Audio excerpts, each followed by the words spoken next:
Dr. Thank you. Dr. Wenderson, the floor is yours. Yes, thank you. Your Excellency, Prof. Afor Kasu, State Minister of Science and Higher Education, the Federal Democratic Republic of Ethiopia, Your Excellency, Prof. Sarah Agbor,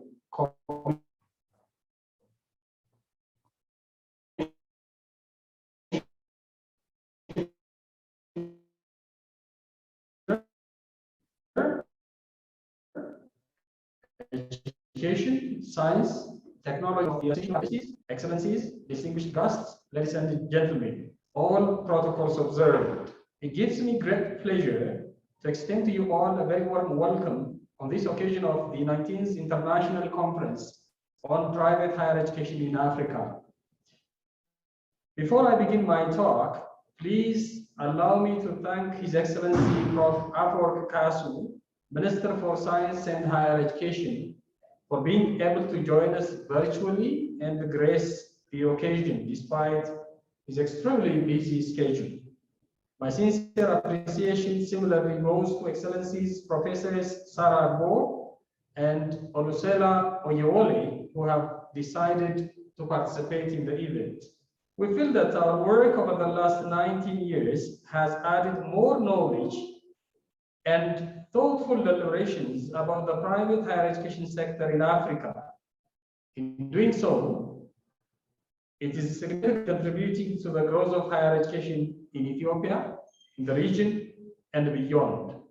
I believe that the success of this conference continues to be assured by the level and type of partnership we're forging with our key allies continentally and internationally.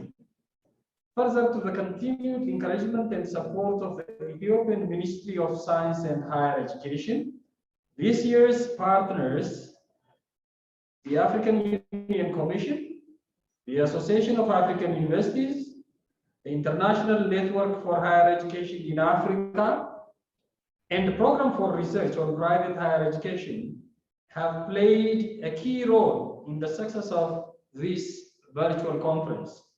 We're also glad to note that, as before, this year's conference has attracted an international pool of eminent scholars keynoting, presenting, and chairing the sessions, turning it to become one of the continent's biggest higher education events. We hope this fruitful part of the continental efforts of promoting quality higher education. This year's major theme, African higher education and its contributions to self-reliance, holds wider implication for many institutions and organizations in the continent.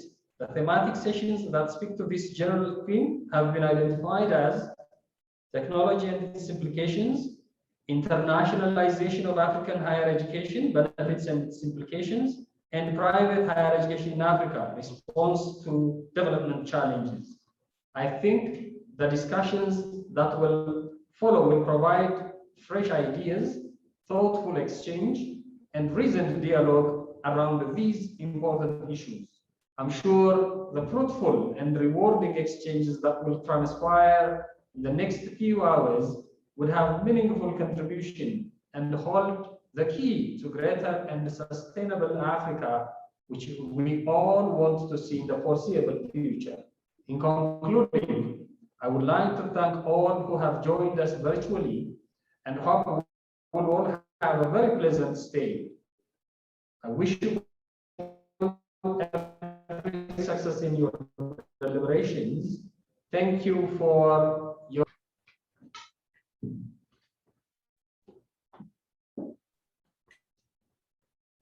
Thank you very much, Dr. Wenderson, for those key messages and recognition. We sincerely applaud and honor your commitment and passion and leadership in promoting higher education in Ethiopia, particularly in Africa as a whole in pursuit of our African development.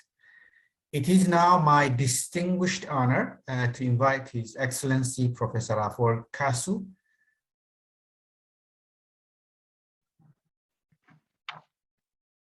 conference. To just briefly introduce Professor Afwerk, he is tasked with leading the science linkage and higher education research at the ministry. Prior to joining the Ministry of Science and Higher Education, he served as State Minister of Foreign Affairs, responsible for the Americas, Asia, and Oceania, and State Minister of Science and Technology. He also serves as Director General for Higher Education Research and Academic Affairs at the Ministry of Education. I am pleased to note that I work closely with His Excellency as I chair the Advisory Council of the Ministry. The floor is yours. Thank you very much for that generous introduction, Professor Damto. Your Excellency, Professor Sarah Anyang Agbor, Commissioner for Education, Science and Technology of the African Union Commission. My brother, Dr. Wondersen Tamrat, founder and president of St. Mary's University, eminent scholars, researchers, practitioners, policymakers, development partners, and professionals present at this virtual conference, distinguished speakers, moderators, guests, ladies and gentlemen, greetings to you all from Addis Ababa. On behalf of the Federal Democratic Republic of Ethiopia, Ministry of Science and Higher Education, it gives me a great honor to be amongst you virtually and to make an opening remarks at this 19th International Conference on Private Higher Education in Africa. The theme of the conference, African Higher Education and its contributions to self-reliance, and its subthemes on technology, internationalization, and private higher education are all very timely and essential for all of us. The efforts that St. Mary's University has made through the years to materialize the series of conferences in collaboration with the former Ministry of Education and with the current Ministry of Science and Higher Education of Ethiopia, and also with many partner institutions, is indeed commendable. The major theme of the 19th edition raises a critical question whether higher education institutions have lived up to the ideals of their establishment from the outset, equipping the societies they are in with the skills that would enable them be self-reliant. In this regard, I am glad to see the distinguished officials and eminent professionals joining the virtual conference to deliberate on higher education in Africa. As high quality and inclusive higher education is key component to create socially, politically, economically, and environmentally sustainable societies. This is critically important for all of us in Africa and elsewhere in the world. No doubt that Africa has made a big progress in terms of producing educated people at higher education institutions. Yet, the returns that the continent gets from its educated citizens remains far from adequate, specifically in equipping citizens with the basic skills of sustaining their livelihoods. For instance, we Africans are, to a large extent, unable to modernize the agricultural sector to be self-reliant in food production. Our dependence on the imported agricultural produce and foreign aid has exposed us to undue pressure by forces outside the continent. What one would have expected from universities in any one country is the knowledge and the skills that would enable graduates make a difference in the communities they have covered. However, surveys made on the job market tell a different story. Business and industry clamor over not getting employable graduates. This is not to deny the fact that some universities have excelled others in producing skilled manpower, rather to start where most of our universities stand and make them confront the problem they are grappling with. Although development indices show the progress that African countries are making in terms of poverty elevation in the last 20 or so years, millions are still languishing in destitution. We still count the percentage of people coming out of poverty year after year as if we are destined to live with this vicious cycle. It's true that tens of millions of people have extricated themselves from illiteracy, which partly contributes to the sustenance of poverty. Even more, governments have pooled their resources to meet the Sustainable Development Goals as part of the United Nations Agenda 2030 and the aspirations of Africa's Agenda 2063. Yet, the poverty conundrum needs to be analyzed and achievable solutions has to be sought. In this regard, our today's conference is very much relevant and timely. Ladies and gentlemen, while few of the countries in Africa are faring better in the technological sector, more are struggling with creating access to their citizens. The rural-urban digital divide is wide in almost every African country. Hence, the question of equity comes to the fore. Without technological advancement, it will be an uphill struggle to meet sustainable development goals. Technology, in turn, is tied to getting sufficient electric power to run the smallest technological appliance, which is why my country, Ethiopia, has embarked on not only supplying power to its citizens, but also connecting the East African sub-region with the excess power that the country is to generate. This conference could not have been realized without the electric power each participant is privileged to have access to here in Africa or off the grid.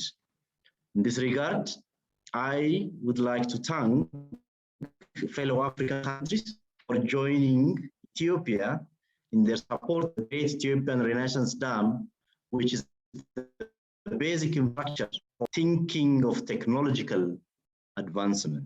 A lesson derived from this experience is the indispensability of creating partnership among African universities to solve African problems. It is true that international share knowledge and skills with technologically advanced nations. Yet, without establishing strong links within Africa, the internationalization that we are vying for may not bring about the desired result. The peculiarities of African problems have been laid bare at this point in time in its capacity to cope with the scourge of COVID-19, the greatest danger of our time. Ladies and gentlemen, my country, Ethiopia, has been trying its level best to strengthen higher education by enacting policies, proclamations, regulations, directives, and guidelines focusing primarily on tackling lack of access, equity, efficiency, quality, and relevance. The last 2 decades in Ethiopia have been indeed shown significant expansion of Ethiopia's higher education system. For example, the number of universities has increased from 2 until the end of the 1990s to 57 now. The total enrollment for undergraduate programs in public and private higher education institutions has risen from less than 40,000 at the end of the 1990s to more than 1 million in 2021. Special attention has also been given to students with special needs, students from emerging regions and pastoral areas to address the challenges of inequity. Despite this, Ethiopia is still working hard to further strengthen the quality and the relevance of its higher education. For instance, currently, as most of my colleagues in attendance in this virtual platform know, currently we are working by reviewing our curriculum, by engaging the industry. We are also differentiating our universities on the basis of areas of specialization and also on the internationalization so that they can respond to the needs of the country. I believe many countries in Africa have also been doing the same. Nevertheless, much more remains to actualize fully accessible, relevant, equitable, and quality higher education as intended in Africa. Responding to the complex realities behind the challenges of quality and the relevance is a difficult task in the context of a young, rapidly massifying, and under-resourced higher education system in Africa. Therefore, I believe that this virtual conference and many other similar conferences and discussions will create opportunities to share vital experiences that will help in tackling our challenges. Finally, my ministry recognizes the contributions that private higher education institutions are making to fill the gaps created by the limited capacity of public higher education institutions in Africa and in Ethiopia and in other parts of the world. Today's event witnesses the observable involvement of private higher education institutions in development endeavors by way of creating platform towards discussing research findings that affect our continent, Africa. Therefore, taking this opportunity, please allow me to thank once again St. Mary's University and its partner institutions, the African Union Commission, the Association of African Universities, International Network for Higher Education in Africa, the Program for Research on Private Higher Education, and my ministry, the Ministry of Science and Higher Education. With that brief note and wishing you a successful conference, I now declare the conference is open. I thank you all very much. And amasagnalo in my language, Amharic.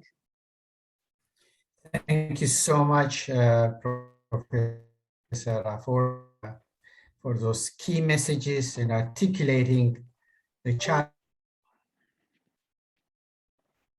context, which I'm sure would set the tone for our conference. Thank you so much, Professor Afwork.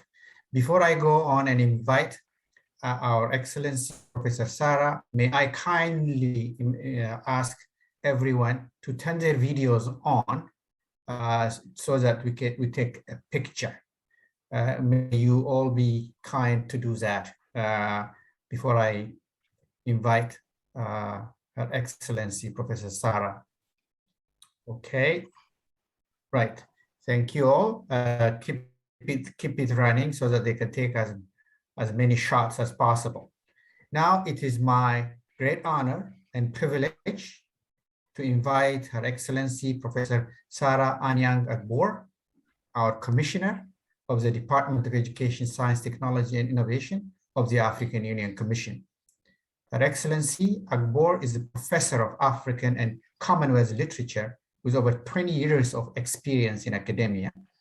Previously, she served as a Deputy Vice Chancellor of Research Cooperation and Relations with Business at the University of Bamenda, Cameroon.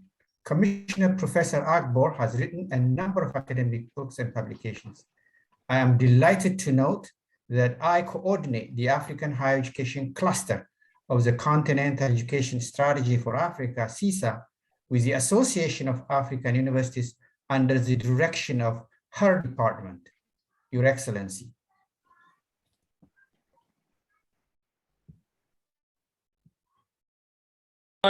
Professor Daniel Ferrer. I appreciate that introduction.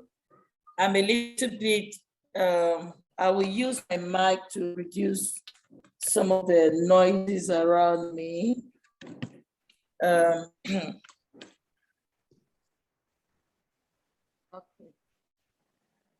I want to sincerely thank the the minister who has just spoken, Your Excellency, Professor Asiwa Kasu, Gizo, the State Minister, Ministry of Science and Higher Education, Ethiopia. When they were calling Professor Kasu, I thought I was hearing Professor Agbo. Dr. Wooderson Tamirat, the incoming Secretary General of the Association of African Universities, Professor Olushola Oyewola, and I'm very happy that the current president of the Association of African Universities is from a private university, that is the International University in Sudan. So I'm glad that already we are thinking together and seeing the synergy between us and the public universities and the private universities. Distinguished academia of the Ivory Tower, in your different ranks and files, distinguished speakers and facilitators, distinguished participants, ladies and gentlemen, good morning, good afternoon, good evening, depending on where you are. It is with unfathomable gratitude to God Almighty and humility that I present my speech today at this time of global pandemic and continental synergy with corresponding energy. Though I'm down, I need to thank God for the fountain of blessings. I must emphasize on this auspicious occasion the need for us to have leadership, sustainable growth, national building, good quality education that speaks to the mismatch of skills that we have for the youth of Africa who represent the demographic dividend that we have, and they need to be skilled. And I believe the best place for these kids to have this education is with a private education, even though the school fees are very high. I am greatly honored to speak today, and I sincerely want to thank St. Mary University and other universities that have come together alongside the Association of African Universities to organize this particular conference and to give me the honor to share my thoughts on this occasion of the 19th International Conference on Private Higher Education in Africa. And I'm glad that you are passing today's discussion on African higher education and its contribution to self-reliance. This is almost a theme of AAU. About 3 weeks ago, they had their own conference. Excellency, distinguished ladies and gentlemen, Africa is ushering into an era that most observers and pundits are predicting and will determine its destiny as the continent of the future. And of course, Africa is the continent of the future because of our youthful bulge, because of the population that we have. Africa is the continent of the future. And for it to be the continent of the future, in line with our dreams, in that vision, the blueprint of the Africa we want, Agenda 2063, there is need for us to skill and reskill our graduates for them to be able to fit in the job market. To fulfill this promise and bright future, the continent has to come to terms with the challenges of its education and training systems. Quality and inclusive education is the foundation for personal fulfillment and active citizenship. It helps young people find their place in society and economy. It gives them the knowledge, skills, and competencies needed to thrive in. But quality and inclusive education provides even more than that. It will reduce brain drain, It will give businesses a skilled workforce and the national and regional economies a better chance to be competitive. It is worthwhile for us to realize that in 2019, the chairperson of the African Union Commission, His Excellency Dr. Musa Faki Mahamat, recognizing the place of youth and the need for them to be recalibrated, launched a 1 million by 2021 initiative with 4 E's. And of these 4 E's, we had education, the E of education, the E of entrepreneurship, the E of employment, and the E of engagement. These 4 E's speaks to quality education, speaks to rescaling, speaks to recalibrating the youth of Africa, and speaks to the need that we need to have to be able to have that peaceful, that integrated and peaceful Africa with its own competent citizens able to play in the global arena. Distinguished ladies and gentlemen, quality and inclusive education is the foundation to personal fulfillment and, like I said, an active citizenship. We do not want our kids to die in the Sahara. We do not want them to continue the so-called seeking for asylum in other countries when we have the potential. But what we lack is the will and the ownership to make a change. It helps, quality education helps young people find their place in society and economy. It gives them knowledge, skills, and competencies needed to thrive in life. But quality and inclusive education provides even more than that. Like I said, it will reduce brain drain. And then we can speak of brain gain and not brain drain. Now, more than ever, higher education should be placed high on our political agenda. It requires special attention, a visionary approach, and deeper cooperation at national and at the continental level. That is why I, as a person, keep on saying, if the political will has a vision for sustainable development, then definitely there will be ownership. And if there is ownership, there will be directions. And there is need for us to have a tripartite agreement between the political powers, the academia, and the industry, because the industries are the ones that will employ the students or the graduates that graduate from the school.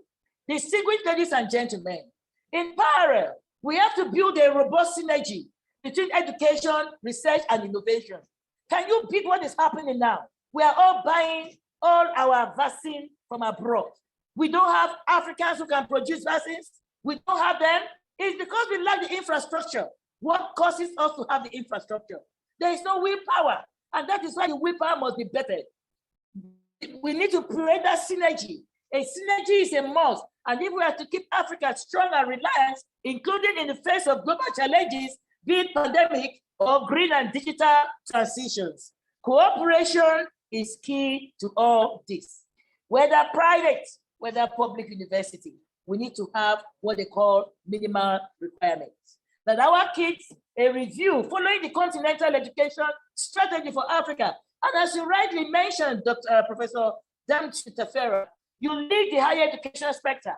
But we need to come together as private and as public, review our curriculum, have what we call minimal requirements that can allow our students leave from Sudan 2nd year and come to Ethiopia 3rd year and continue the same course because we all have defined our priorities. So for this cooperation, it is very important that Africa should work together. It is very important in our different ranks and fields for us to respect one another.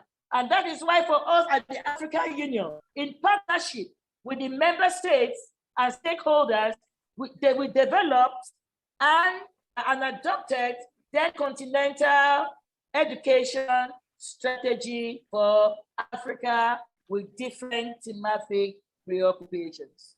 The strategy is in line with the African Union Agenda 2063 and the Common African Position on the post-2015 Development Agenda. The strategy seeks to provide each education stakeholder the opportunity to make his best contribution to education and training in Africa. That is why Madiba said that education is the greatest weapon that can transform the world.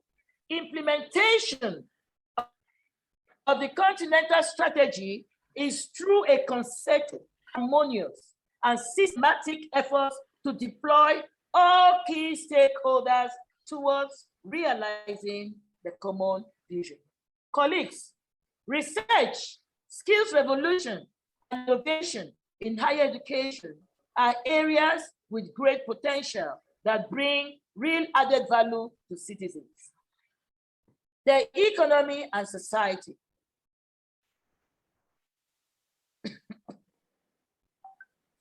Excuse me.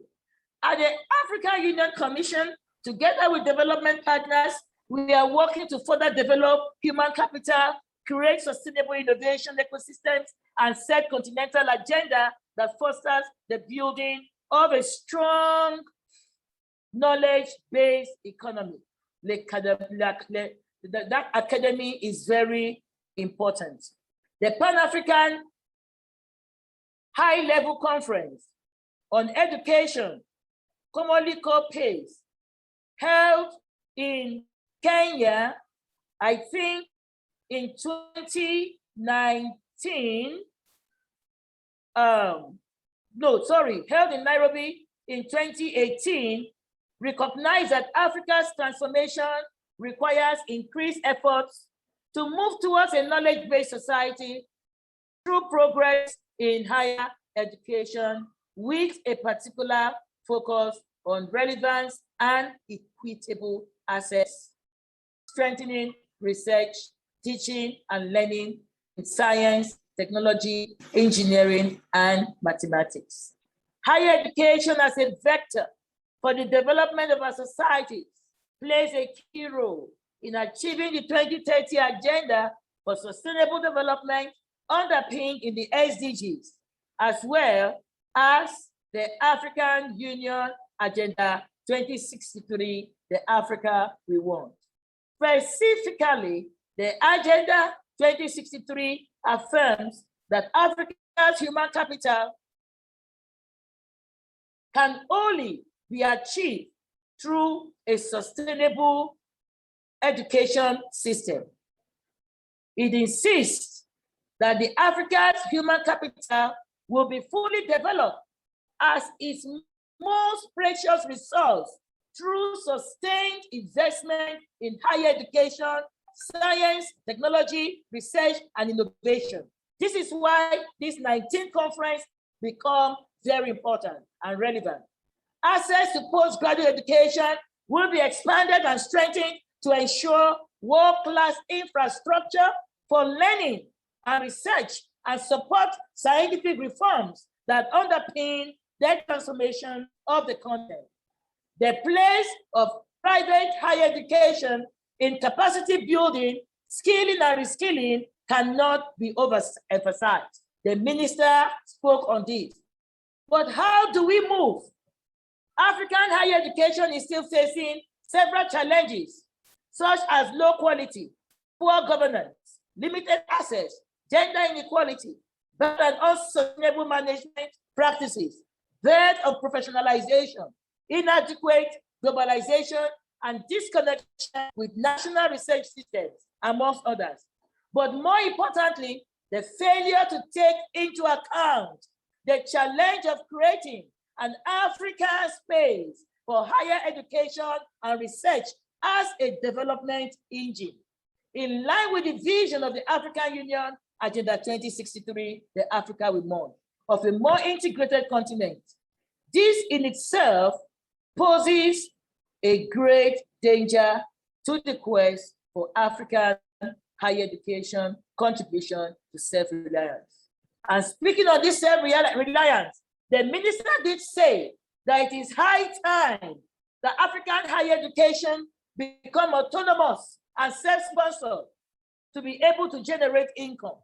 Furthermore, the African Union strategy for harmonization of higher education incorporates a strong focus on establishing effective quality assurance mechanisms with shared view on quality, common agreed standards, and an equivalent way of assessing quality.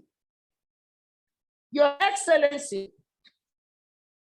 esteemed members of the university, members of the academic and administrative staff of the AAU, the private sector, the St. Mary University and its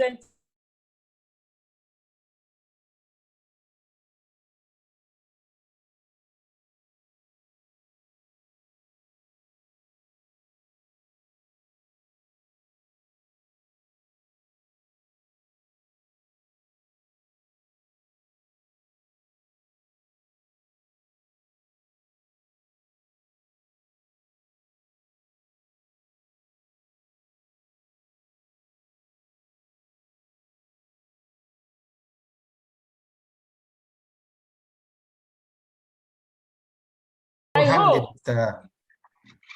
Okay, it's in progress now. Distinguished ladies and gentlemen, it will be very important that when we leave this seminar today, this 19th conference on private higher education, speaking on the importance of African higher education, we should live with deliverables. We should live with concrete actions. We should not just be speakers on the market scene without having any relevance. Like I normally say, we should not be cemeteries of workshops, cemeteries of conferences. And that is why I speak that overall and overall, we need to form synergies. We need to review our curricula.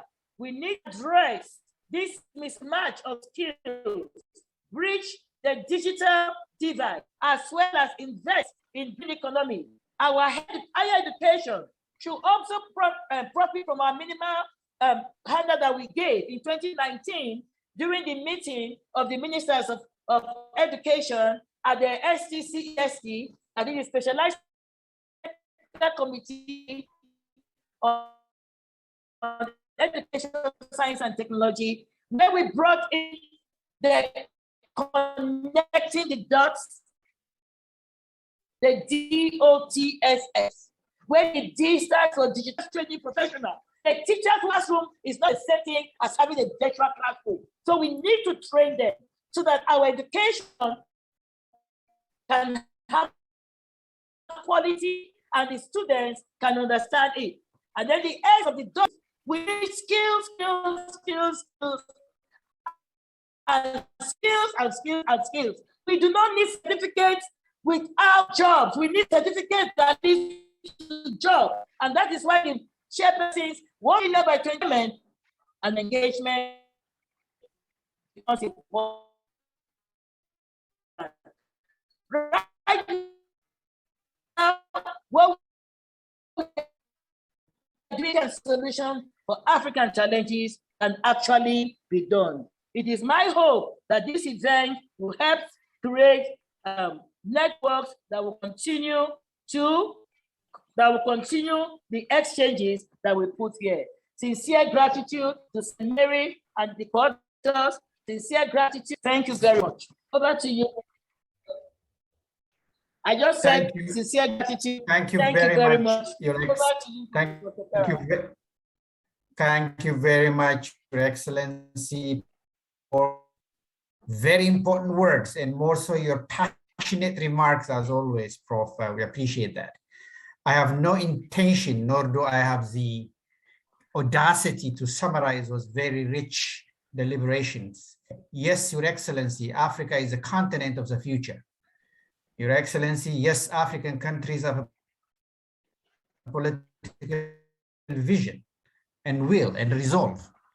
They need to get together as one strong body and truly integrated. And we expect very much a lot from our continental body.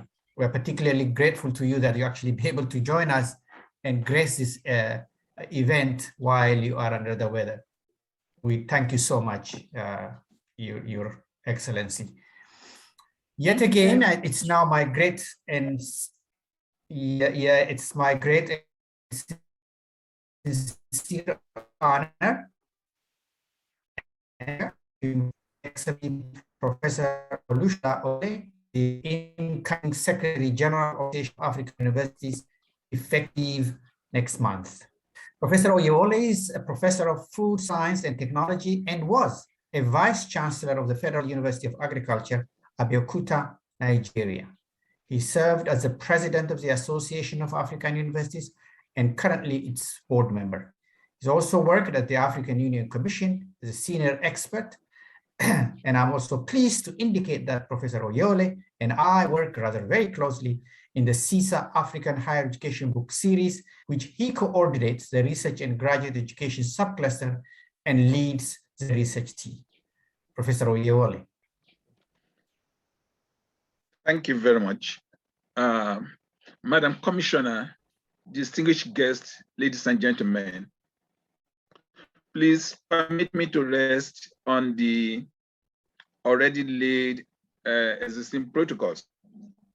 It gives me great pleasure to speak as the incoming Secretary General of the Association of African Universities. One of the core objectives of the Association of African Universities is to promote interchange and cooperation among universities and other institutions of higher learning in Africa. I am glad to note that St. Mary's University at Addis Ababa has been championing the collaborations among private higher education institutions in Africa for so many years now. I've been associated with the annual conferences targeted annually at an area of importance, improve contribution of higher education in Africa to our development. We are committed to helping African institutions to address developmental challenges and become effective voices in their national and regional development. Indeed, we are committed to helping African institutions to overcome the challenges posed by COVID-19 to teaching and learning in our various institutions. I know that this 19th International Conference on Private Higher Education in Africa that is holding today is focused on the theme, African Higher Education and its contribution to self-reliance. I'm glad that we shall be talking about technology and its importance. We shall be looking at internationalization. We shall also be talking about private higher education in Africa and their responses to developmental challenges. These are issues that universities need to address and be able to overcome the challenges of our time. I need to note that as part of efforts at continuing with the way we have been doing things before now, we sincerely need to improve our curricula and ensure that our students, our products, imbibe the skills and competencies that they need to make meaningful contributions to our development. As I mentioned earlier on, our old ways of teaching and learning must give way to modern techniques. Institutions should not be afraid of developing the competencies of our teachers and researchers for them to be able to make use of modern teaching and learning technologies. Let me confirm that Africa can be self-reliant, but more than ever before, we need to collaborate and cooperate with one another. We need to improve our infrastructures and be innovative in the use of modern technologies.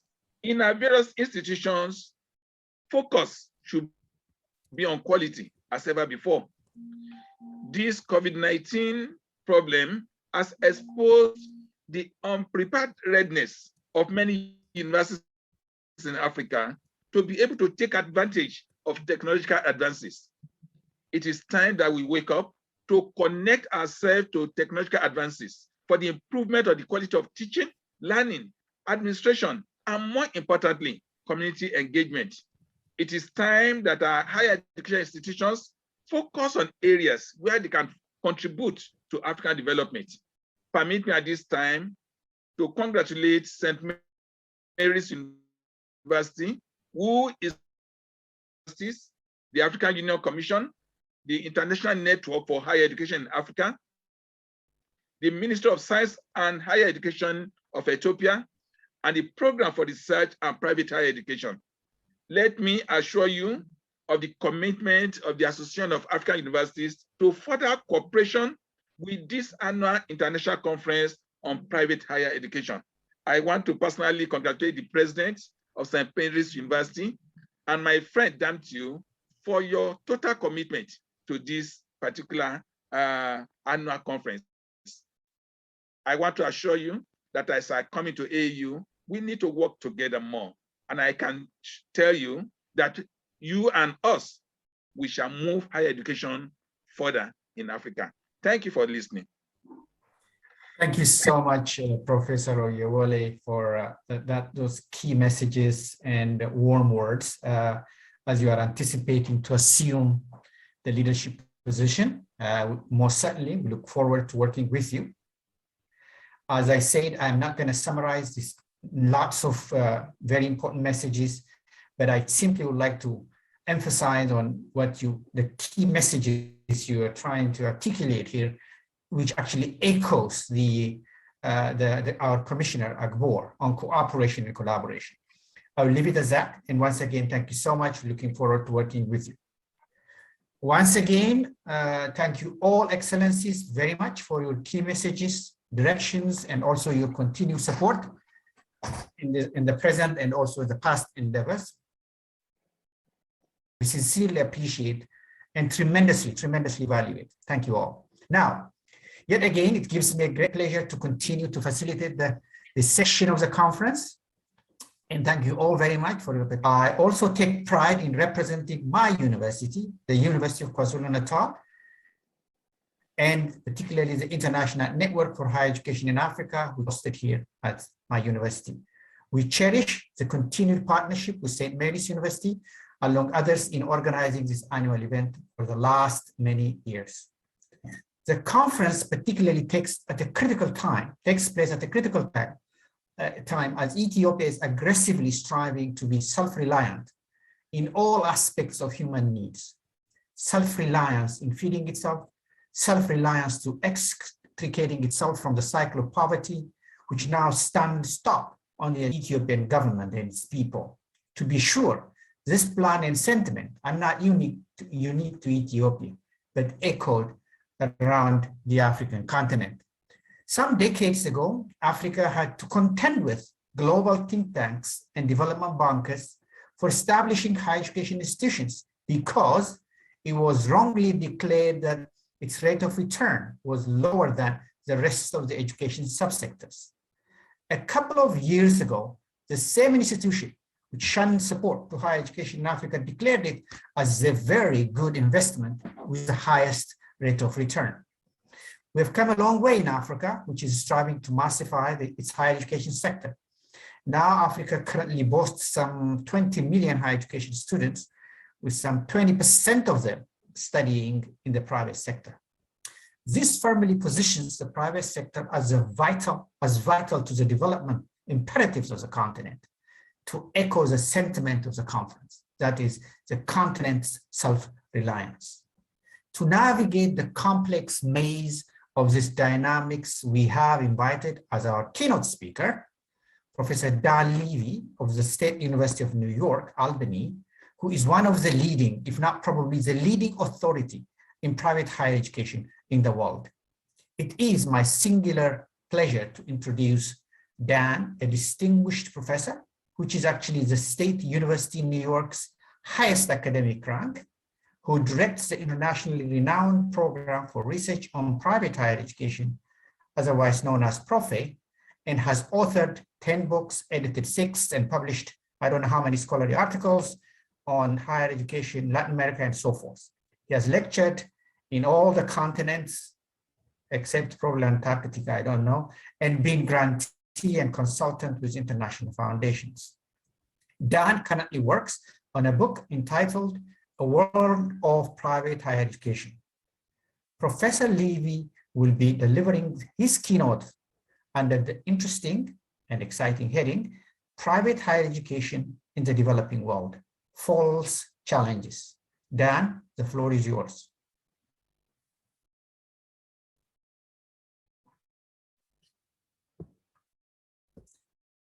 Have we Where is Dan? Here. Yeah. Okay. Yeah, carry on, Dan. Hi, all right. good to see you, Dan. Thank you, Damtu.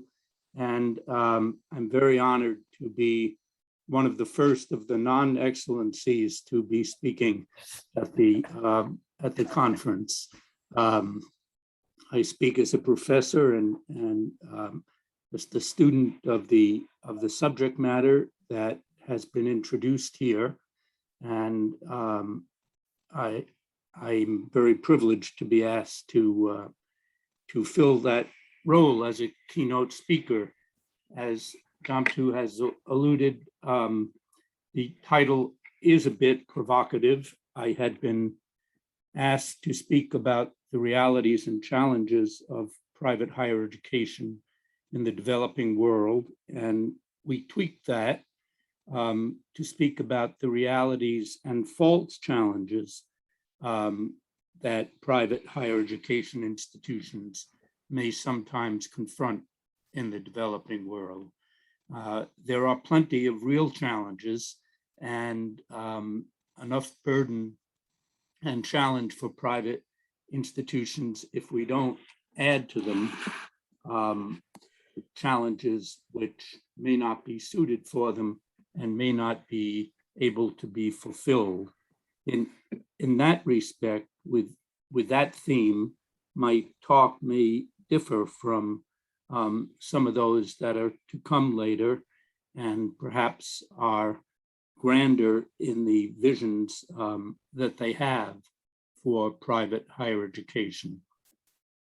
My provocative term false may be a bit exaggerated, but what I am trying to emphasize is that I think that often private higher education institutions in the developing world are called upon to do things that are not within their abilities to do and are not consistent with the reality of the many things that they do, which do to a number of the wider goals of progress that have been in already presentations.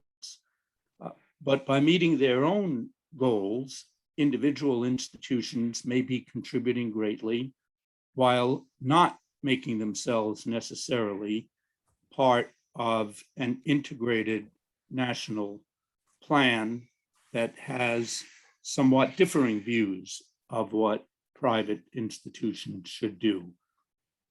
So again, just to state my theme before I try to elaborate it, what is good and what are valid challenges for higher education in the developing world are not necessarily all good and valid challenges for private higher education in the developing world.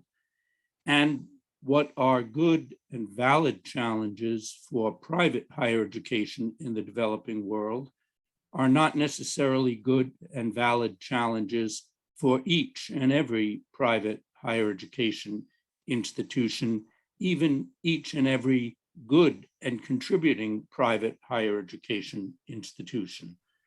I do thank Damtu also for mentioning that I direct a program, Profi program for the study of research on private higher education. It's an international program. On the African end, we've been delighted for years to have as one of our main members, Professor Tamrat, and he is one who formally issued the invitation to me for this conference. And he is one of the people working vigorously to try to expand Profi's research role throughout the world, but particularly in Africa. And I know that we would both welcome any further cooperation with esteemed figures at this conference in that respect. So the outline of my talk, I've given you the theme. I would start with just a brief overview on the realities side a brief overview that's mostly quantitative of where African private higher education sits, but also emphasizing the diversity of it, which I think connects then to the fact that different institutions can have different valid challenges, which, if they fulfill, will be contributing to the greater good. So as recently as the middle of the last century, private higher education was not a major reality in higher education in most of the world outside the United States. Was in several countries such as Japan, but the great majority of countries developed and developing did not have major private sectors of higher education. That began to change at a rapid pace through decades in the last century. But as you all know, Africa was a rather late entrant to that worldwide trend. Kenya and a few other countries being the pioneers, but it really wasn't until the 1990s and into the new century that private higher education became widespread in Africa. Even in the year 2000, the private sector held only 11% of the total enrollment on the continent, speaking of sub-Saharan Africa, 11% for Africa versus a percentage of 28 for the world. But by 2015, and as Namtu has just mentioned, that percentage had nearly doubled, and 20% of African higher education today is private higher education, considerable figure, whereas the global percentage has increased only to 32. So the Africa is getting nearer and nearer to the global norm in its share of private higher education. But even more dramatically and more importantly, really, than those percentages and comparison is just the huge leap in the raw enrollment in private higher education in Africa. Again, in 2000, a mere 200,000 students in all of sub-Saharan Africa in private higher education institutions. By 2015, 1.5 million. And certainly, as we speak now in 2021, a higher figure than that. We must be approaching 2 million. Now, it's true that that's only 2% of the global total of private higher education. No African country is a private higher education giant on the order of, for example, in the developing world, Indonesia, which by itself has over 4 million students in private higher education. And yet many of the challenges and many of the roles performed by private higher education institutions in Africa are similar to those we do see in other countries of the developing world. And the point that I would want to emphasize in that regard, again, is differentiation. What private higher education does in Africa overlaps what public higher education does, but it is a different mix. It is largely distinctive.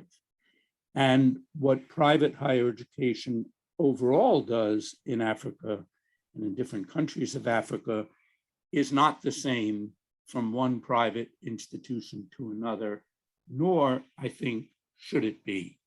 So private higher education in Africa encompasses institutions not only of varied quality, but of varied missions and purposes, some religious, some serving highly prepared students, some serving mostly in an access role, some legally nonprofit, some legally for-profit, some affiliated colleges to universities, some universities on their own.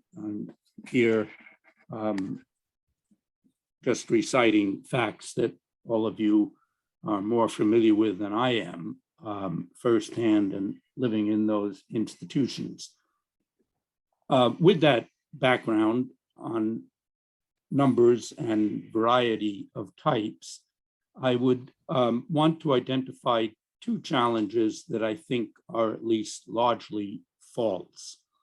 The first type of false challenge holds that each institution of higher education should fulfill an idealized vision of the university as some sort of universal proposition, a great university at the forefront of knowledge, fulfilling all three tasks of the discovery of knowledge, the dissemination of knowledge, and service in a very wide sense. I would argue that that's a false challenge even for most public universities. Present that challenge to them, and we will find that 99% of the universities, not only in the developing, but in the developed world, could easily be judged failures. Not every higher education institution, not even every one labeled a university on the public side would fulfill such a lofty vision. By such a lofty vision, we array all private higher education institutions on one spectrum in which a few superstars like Harvard will be at the top and Cambridge will be at the top, and all the others will be found wanting. I don't think that that's a fruitful way to proceed. I think instead of that way, which inevitably emphasizes stratification, institutions being higher or lower than one another, we need to think increasingly of differentiation, in which it is perfectly valid to have different challenges for different higher education institutions, and certainly for private ones, few of which, for example, do major basic research, and few of which I think should even under present circumstances aspire to do so.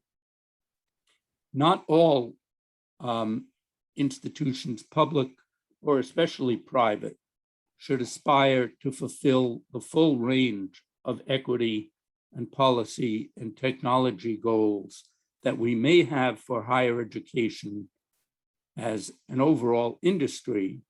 But again, I would say not necessarily for each sector, private and public equally, and not for each institutions. To pursue that universal vision of an ideal university for all institutions, I think furthermore misses the special benefits that individual institutions and that sometimes private institutions in particular can bring, benefits that they can bring.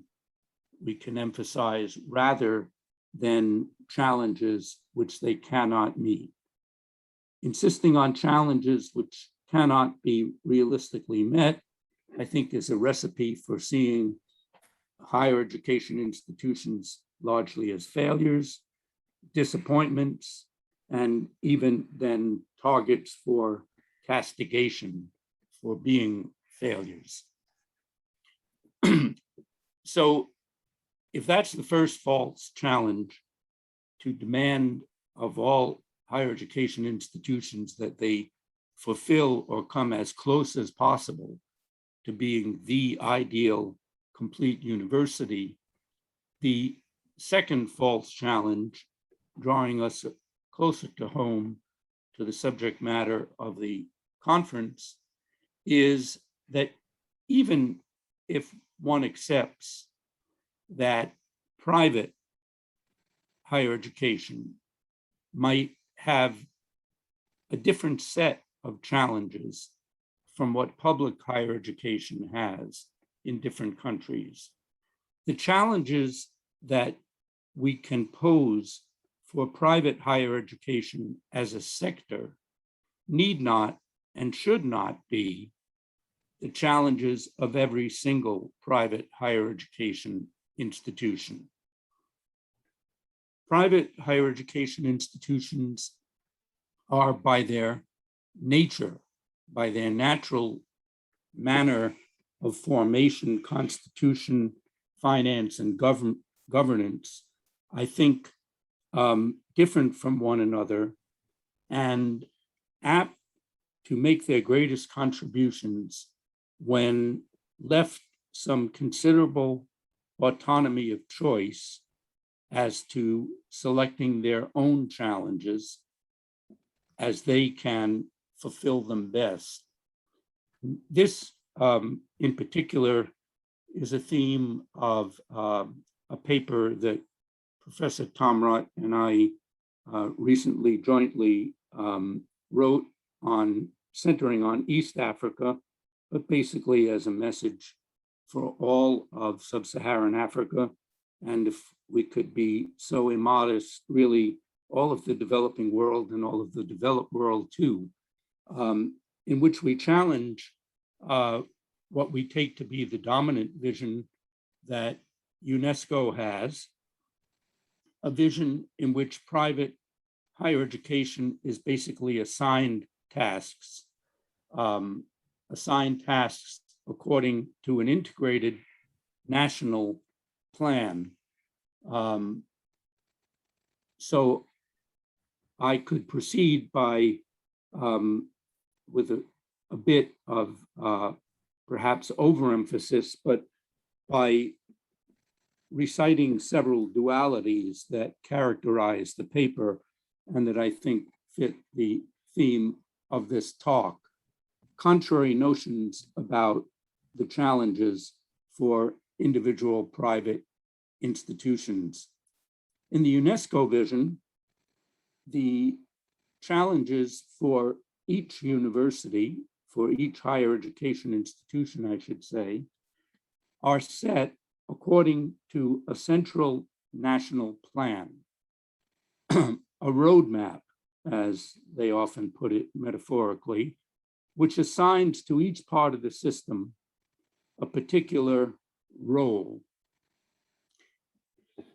Contrary to that, and more suited to the vision as we lay it out, is a more decentralized vision, where planning for private institutions, while being connected, of course, in some ways to national planning, planning has its primary meaning as a micro planning, the planning that takes place by diligent and competent individuals at the institution itself to run it responsibly,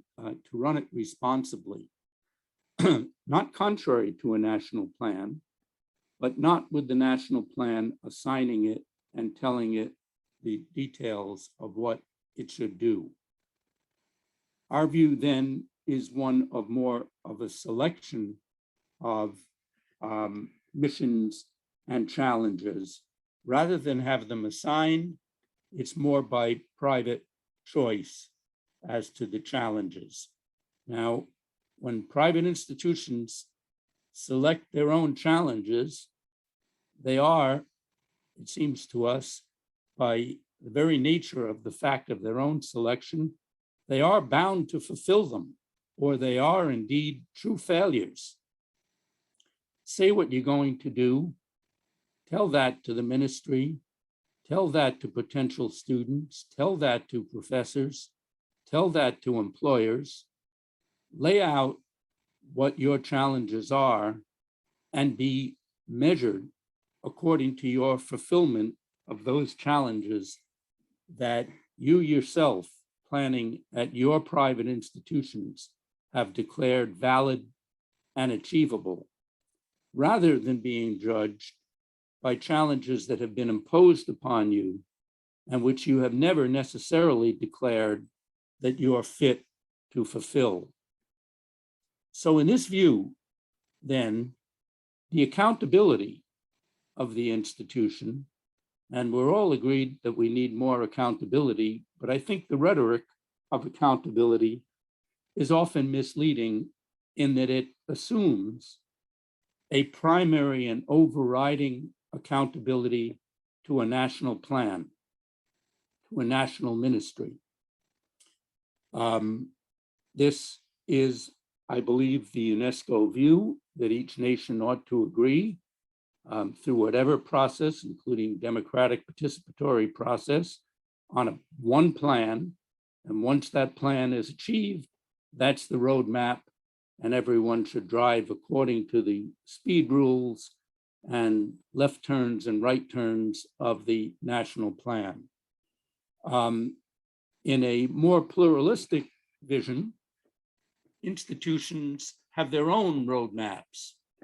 These, again, should not conflict directly with national roadmaps and should not impede them, but they should be primarily their own roadmaps, which, if fulfilled, make those institutions that have fulfilled valid challenges, challenges that they can fulfill, and in doing so, be accountable primarily and most directly to their own stakeholders.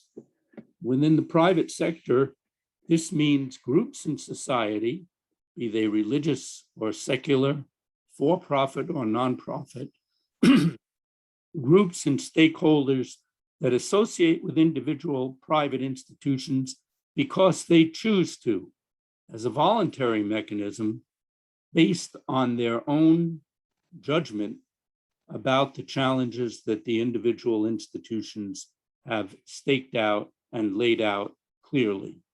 No one is obligated to be a stakeholder or to be affiliated with an individual private institution.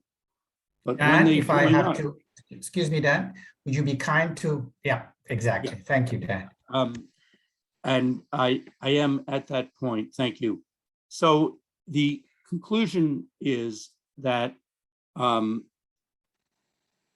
avoiding false challenges, which are recipes for perception of frustration and failure and perhaps punitive coercion, there should be room for responsible private institutions to lay out their own challenges.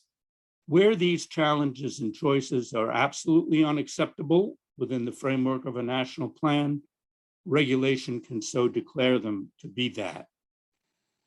But the roles and challenges should spring primarily not from a single national plan, but from planning at a micro level by elements of society that have joined together cooperatively and voluntarily to select challenges suitable for an institution that, if fulfilled, will be making its own distinctive contribution to society and development. Thank you. Thank you so much, Dan. Lots of food for thought. I think you've raised several false challenges. One which actually I would like to highlight is your first challenge, false challenge, that each institution should fulfill all the three missions, which of discovery, dissemination, and service. I think public and private struggle to make sure that that happens. I think your analysis and presentation actually puts things in perspective in terms of not just necessarily the private, but also the public institutions as well, which every institution declares that they are actually doing that when they are not. Thank you for that, Dan. I'm sure this is just a snapshot of the broader issue, but for the sake of time, we have to rush it.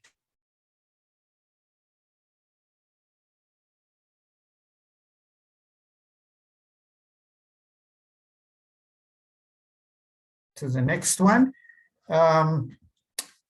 In the earlier opening, remember, access has been, I noted, and also Dan also alluded to that, and massive expansion has taken place, and that actually continues to grow in the rest of Africa, in Africa and the rest of the world.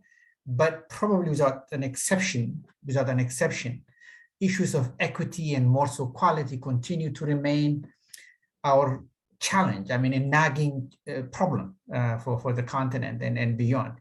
In this session, we'll be examining the troika. This is access, equity, and quality in the context of technology and its implications.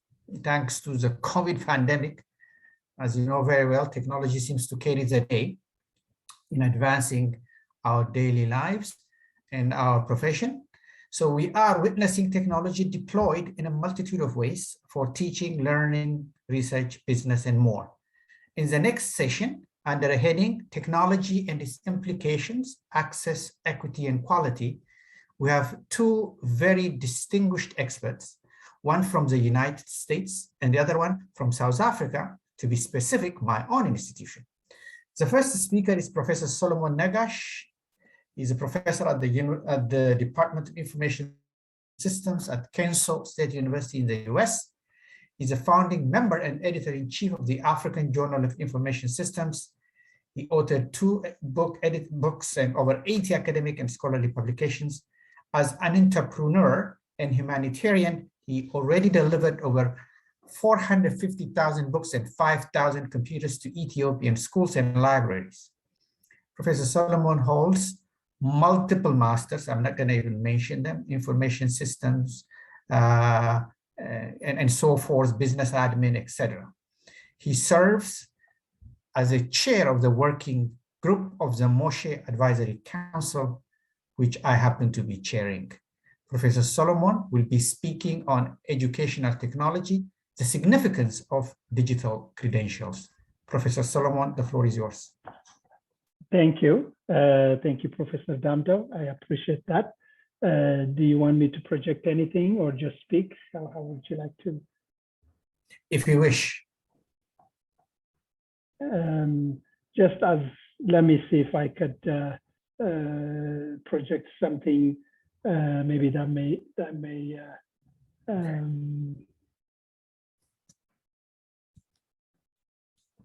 start video. You mean recording and what?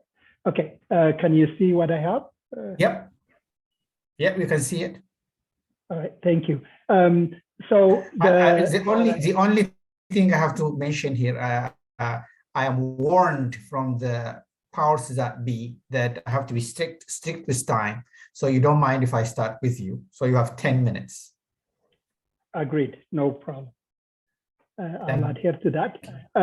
So with educational technology, as you alluded, Damto, COVID has forced even those who are very resistant to kind of embrace it willingly or unwillingly. So it has become a necessity for education. We know schools that have been closed for at least a year or more because of this.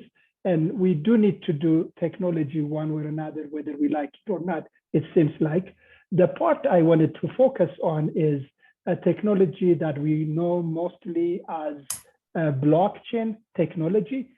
The typical name would be distributed ledger technology, which is really provides a lot of value for education, but we have not used it quite well yet. So the example I want to use is how do we give credentials? In education, we have multiple levels of credentials. Of course, the degree we offer is one, but also there are badges, we call them badges, sometimes that we can give to students, or we can ask them to go collect badges or do some tasks and be able to get some credential. So that digital certificate is what we call a badge.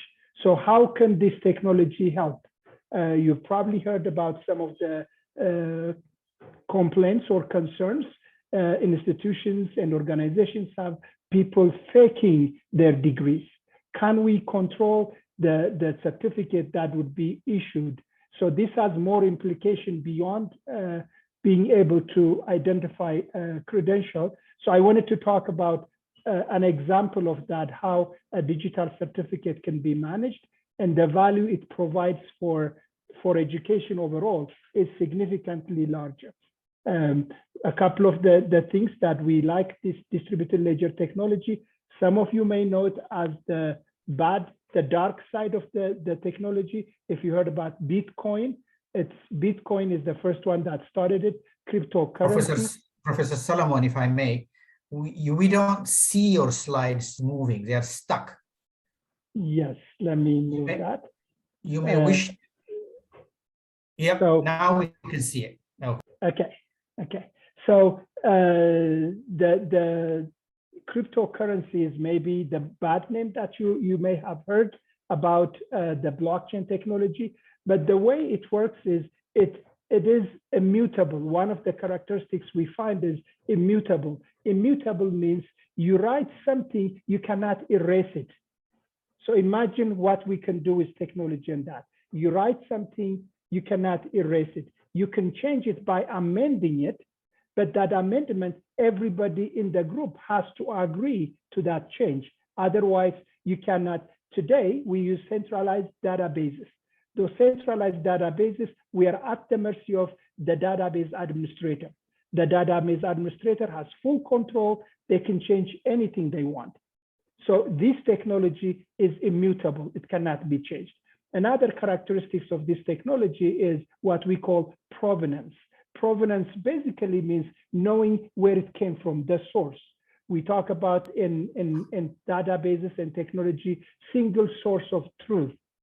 So we will be able to track back where the source of that information, that transaction came from. So let me go through the slides here. So in addition to certificate, we can use for entitlements. If you have a birth certificate, or you're traveling, or you're training somebody, or you have an affiliation, your identity can be singly identified with this technology. So if you have a research paper that is published, you can authenticate it with this technology, and you can actually collect for every person that reads your paper. You can ask a penny paid for that. So most people can afford a penny, I would think, even 5 cents. So you can imagine 1,000 people reading and giving you 5 cents. You can pay, micro payments are also possible. So the ability to forge it is not there. So it gives us a platform that allows us to do more things with it. The audit trail is already there today. If you look at audit trail, how much time we spend in auditing a transaction or a quarterly transaction that happened in any organization or an institution, there's a huge investment. This platform already had the tracking built in there. So here are some of the things you can do. Certificate and degrees and diplomas can be authenticated. So for example, if my institution issues a diploma to a person, that person, when they get hired, they would give them the code I provided, and then the hiring institution can use that code to directly confirm from the issuing institution. You don't need a third party to provide that. I mentioned badges. Beyond degrees and diplomas, we can issue badges to any activity students would do. And that's another way. Reward points, if you're using flights and things like that. Documents that need to be authenticated, entitlements and notarizations. This technology can be used in all these areas. So the digital certification, how we make it tamper-proof, how we make it auditable, I'm not going to go into detail. So I will be happy to provide this if you, for those who need it. But basically what this is showing is the infrastructure itself is auditable and it's tamper-proof. It cannot be tampered. We call this platform trustless platform. It's greater transparency and trust between the institution, the issuing institution, and the receiving group, enhancing security, tamper-proof and immutable, improved traceability, the audit trail is already there, reduced cost. The cost to maintain it is very minimal. Here is the workflow that you can see, for example, in this. So if there is an institution, a university issuing some credential, that credential would be issued to a specific person. That person gets authenticated if that is the student that is graduating from an institution, they will be authenticated, and then you issue to the authenticated person, and then the institution publishes it on the platform, what we call the blockchain or the distributed ledger platform.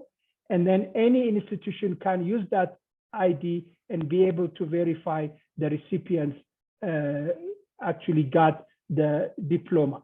So that's the overall structure that you can see.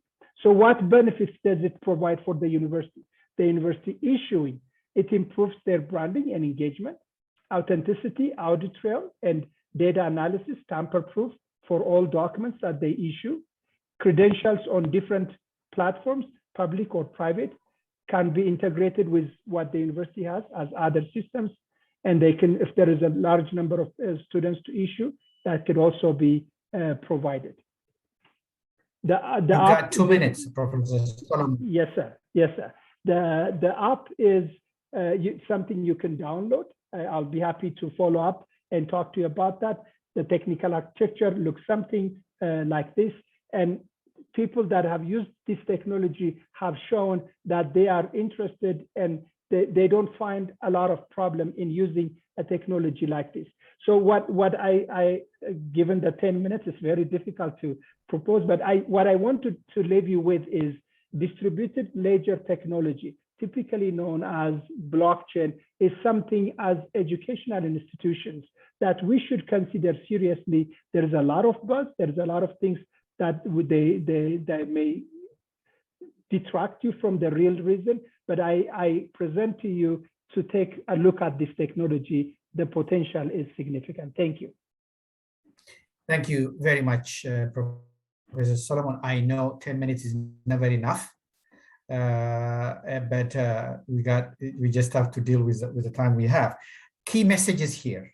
In the era of fake news, fake documents, fake everything, I think such kinds of technology are critical for our business, as you have indicated. I'm sure people will be interested to learn more, and we'll be following up with you. Thank you for that. Appreciate that. Now, the next speaker is Professor Sandile Sonka. He's a Deputy Vice Chancellor, Teaching and Learning of the University of KwaZulu-Natal. If you forgot, I happen to be based there. He's one of my big bosses here. So Professor Sonka served at the University of Zululand and also Walter Sisulu University in similar capacity as a deputy. He's a country coordinator responsible for physical sciences in the project on Geophagia in South Africa, Botswana, and Swaziland. Holds a Doctor of Philosophy from Queen Mary and Westfield, University of London, in organic chemistry with a medicinal slant, and has vast experience in this area and spanning over 3 decades. Attracted several research grants, over 60 million rands from National Research Foundation, SSVI, BTPS, Anglo-American, De Beers, and so forth. He has written and published more than 70 articles in local and international journals and books. He's also actively involved in student supervision and actually graduated over 25 postgraduate students. He currently has 14 students, quite a lot for an administrator, I would say. Professor Sonka, the floor is yours. Thank you, Prof. Tefera, and good afternoon. Prof. Sonka, we don't see your head. We see a lot part of your chest, but not, that's good. That's perfect. That's perfect. Thank you very much. Am I perfectly audible? Perfectly audible and perfectly visible. Thank you, Chair. And is my presentation visible? Yes. Thank you once again. I'm very thankful to the organizers of this meeting for inviting me, and let me acknowledge, with all protocols observed, all the excellencies and the previous speakers, and also Professor Tefera my colleague at the University of KwaZulu-Natal. Just to note here, colleagues, that we have been catapulted by COVID-19 pandemic into a scurrying move towards emergency remote teaching and learning and online modes, which stimulated technology applications and innovation, which has a great potential for better student learning in the future. However, this move has experienced many challenges. Risks and hurdles have been met with several impacts, and these really have been covered a lot in the literature. The aim of this paper today is to kind of present a SWOT analysis based on the literature and from national experiences and local, national, and even international experiences. Paper also reflects a few examples of the major technologies that are at the center of the worldwide higher education transformation towards ERT and online learning.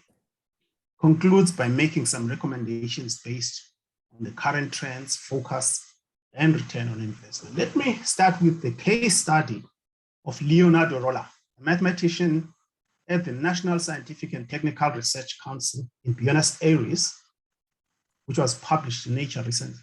Now, Rolla is also employed as a teacher at New York University in Shanghai, and he was locked down in 2020 so that he could not return to Shanghai. So what Rolla did was he recorded himself in Buenos Aires explaining maths concepts at night so that his students during the day in Shanghai could watch these videos on a website and in turn insert their own videos as they respond to Rolla's instructions as in problem solving and discussions and things like that. So essentially together, Rolla and his students produce an interactive asynchronous and class recording that effectively integrates teaching, learning, and assessment all in one. So let us see what are the strengths that we can identify for this ERT and digital and online automation that we are realizing in today's transformation. This has catalyzed digital migration and online automation beyond teaching and learning and research. But it's starting to call on this in the administration, in the monitoring and evaluation, and indeed, according to the brilliant presentation by the last speaker, in issues of certification. It has also brought about efficiencies which have not yet been realized, although some of them are being realized already. And also digital innovations, such as online course design, asynchronous learning, and the development of massive online open courses. It is also facilitated internationalization and distant offerings. It brings about the massive emergence of simulations and simulated learning, and also the remote laboratories for research. What are the weaknesses that we need to perhaps look out for? There's been a challenge and outcry in terms of access and connectivity, particularly in the African continent, where connectivity in the deep rural areas is still a problem. There's also a challenge in terms of devices and institutional infrastructure. I think one of the excellencies that spoke earlier called for massive investment in this regard. Also, issues of mental wellness. This thing has caused a lot of pressure both on staff and students, and people are dropping out because of mental challenge. It has also caused transitional experiences that do not necessarily become conducive to the type of learning that we are expecting. Online assessments have been criticized, hence the rise of the industry of proctoring. and accreditation as well. Once again, I want to acknowledge the last speaker and the technology that can that he presents with that can play a role in this regard. The educational strategy that we had have gone out of the window. People are lamenting loss of traditional community, although it is being replaced by the virtual community. And the need for capacity development, both of students for learning online, as well as staff for teaching online, and administrators for monitoring and evaluating learning online. This has also brought about some opportunities. Excuse me. If we embrace this technology, we can harvest a lot of agility for business continuity. These technologies actually do enable us to move very quickly now. And it also offers new opportunities in intellectual property. Just to give an example here, China, in response to this, quickly developed more than 2,500 online courses for all the universities to download very quickly. And that was the higher education intellectual property in China. And there are many forms of new intellectual property that can be achieved in this. Also, these are opportunities for modernizing our infrastructure to achieve smart infrastructure, living and learning spaces, and also bringing students to connected areas. We cannot allow our students in Africa in particular to remain in the deep rural areas and therefore not participate in this era of learning. They must come out into the connected areas. What are the threats?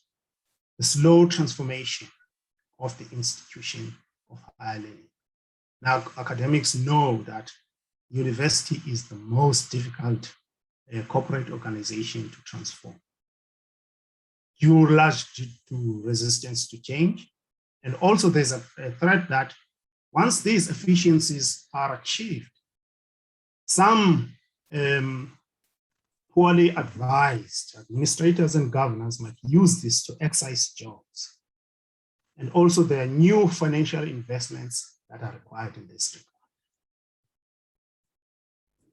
So I'm really impressed and enticed by the idea of the integrated curriculum, by applications of cyber physical systems. In other words, systems that are based on the fourth industrial and the fourth education system, to take us away from the fragmented curriculum into an integrated curriculum. This is equally true also for research enterprises, where researching can make use of these digital assets to move research away from fragmented approach to an integrated approach. What I want to impress is that the technologies of the fourth industrial revolution, most of them are already on our campuses for us to harvest and utilize, provided we can do the capacity development that is required. For example, we have these mobile devices, the Internet of Things platforms, the location detection technologies, advanced human-machine interfaces, authentication of fraud, 3D printing, smart sensors, big data analytics capacities, and multi-level customer interaction and customer profiling and augmented realities, and many others. What our universities and our systems really require, colleagues, is a dedicated and intentional effort of integrating technologies of the fourth industrial revolution in order to move everybody, not just students, everybody, students, staff, administrators, and so on, from level one in this block to you have level 2 4. minutes. Thank you. You got two minutes. Thank you, I'll finish up now. And by migrating people from level 1 of this block to level 4, where they are either collaborative learners or collaborative teachers using the technologies of the 4th Industrial Revolution, that's what we need. What is also quite readily making a huge impact in many campuses, locally and abroad, are simulated learning approaches. We know that the aviation industry has been using these simulated learning approaches for quite some time. And now we have many of them in the learning laboratories, such as, for example, your VSIM for nursing, your Mimic for physiologists, and other technologies like for skills training for clinicians and so on. This type of technology enables us to allow our students to enter in and learn without the massive investment that we normally would require in the physical laboratory spaces. If you look at this lab, for example, this would run into tens of millions. Yet, as a virtual accessible platform for learning, students can go in there and learn, blow the place up at no cost to the university. These systems are available not only for the sciences, but also for the humanities. Let me end this talk by reflecting on the proctoring software which is required for assessment. It is still at its infancy, but I think it will revolutionize the way in which our industries think about our online assessments today. Let me end there, Chair. Thank you, colleagues, for listening. Thank you very much indeed, Prof. I would have loved to continue listen to you because I have a vested interest. I teach technology for higher education here. So all what you are talking about is really, really relevant to my work itself, to my teaching as well. So I'm sure you and I would continue to have some discussion along those lines. Wonderful presentation. Thank you. Sorry for the time. It's always like that. Now, what happens is that I very much hope that I will be now opening the floor for Q&A and discussion. So people can actually bring up some of those issues into the floor. Then the speakers would have an opportunity to expound in some of the things which they thought were not sufficiently covered. Now the floor is open. I don't see any questions that are in the chat. If there aren't any, I would actually kickstart by asking a question. I'm sure Dan is around, but as a chair, I don't want to dominate the space. I would like to give a chance to other participants and here. So if there is anyone who is who wants to come in, let me give them a chance. If not, I don't see any hand. So let me throw the question at you, Dan. So you were articulating, like identifying different challenges to different institutions. It sounds very innocuous, to use that word, not to be provocative as you are. What do I mean by that? It's, you know, you just touched a bit of the aspects of differentiation, but differentiation is a very, very difficult political game, if you wish, in countries where institutions have expanded, in Africa, for example. How dare, let me put it that way, how dare you say that in a very simplistic way, as if that is something what can easily be achieved. I can elaborate if this is not clear, but if it is clear, you can throw at it. Well, perhaps my answer will indicate that it wasn't clear to me, but I think I have your point clearly. I guess it's of course a difficult question, but I guess I would say that differentiation is not so much a proposal, it's a reality. And what's often lacking is a recognition and legitimizing of the differentiation. Then, of course, I would add that lots of the differentiation is unacceptable. I mean, we need quality assurance, we need minimums, we need to defend against some of the common ailments of many private institutions in Africa and elsewhere, which are deceiving of students or offering nothing. So that there needs to be limits to differentiation. But I think that to me, it's not a matter of taking a system which is uniform in reality and trying to differentiate.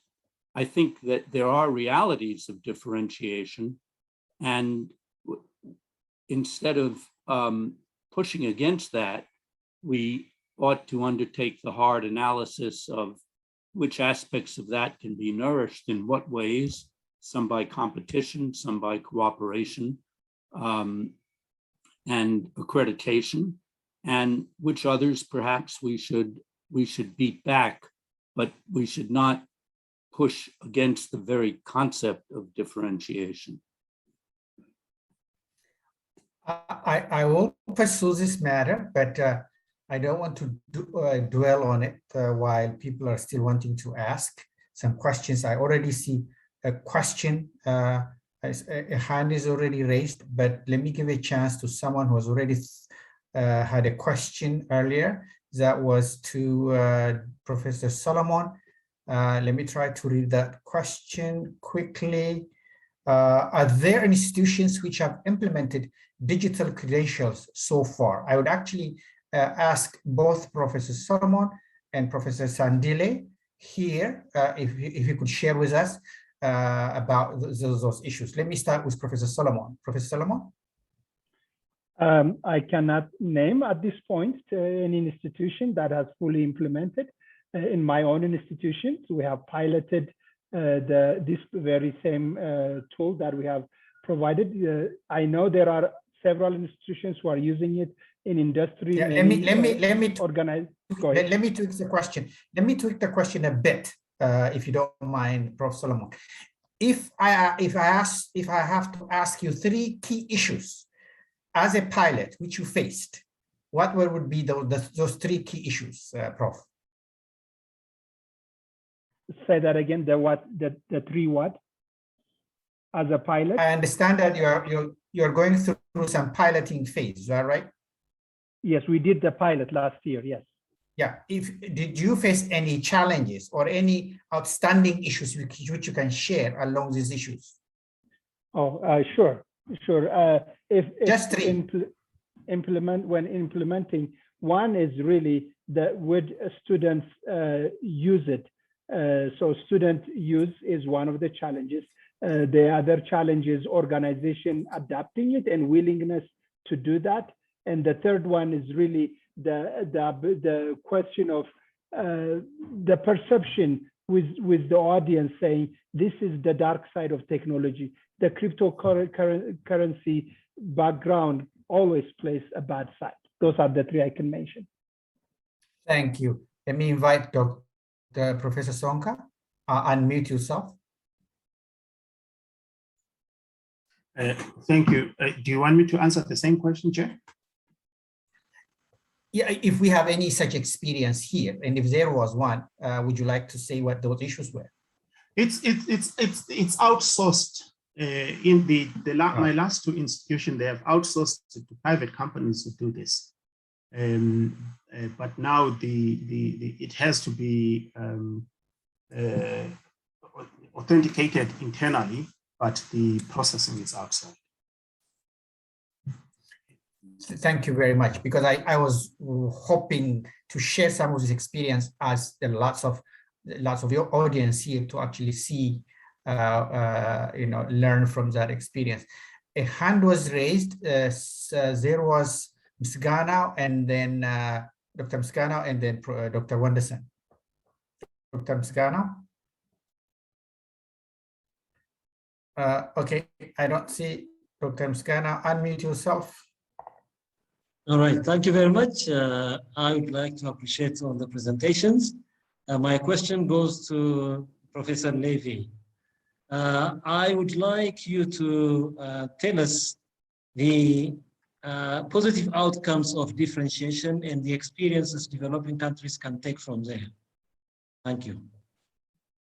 Okay, just hold it. I don't want, just for in the interest of time, I will bundle it if there is another question for you, Dan.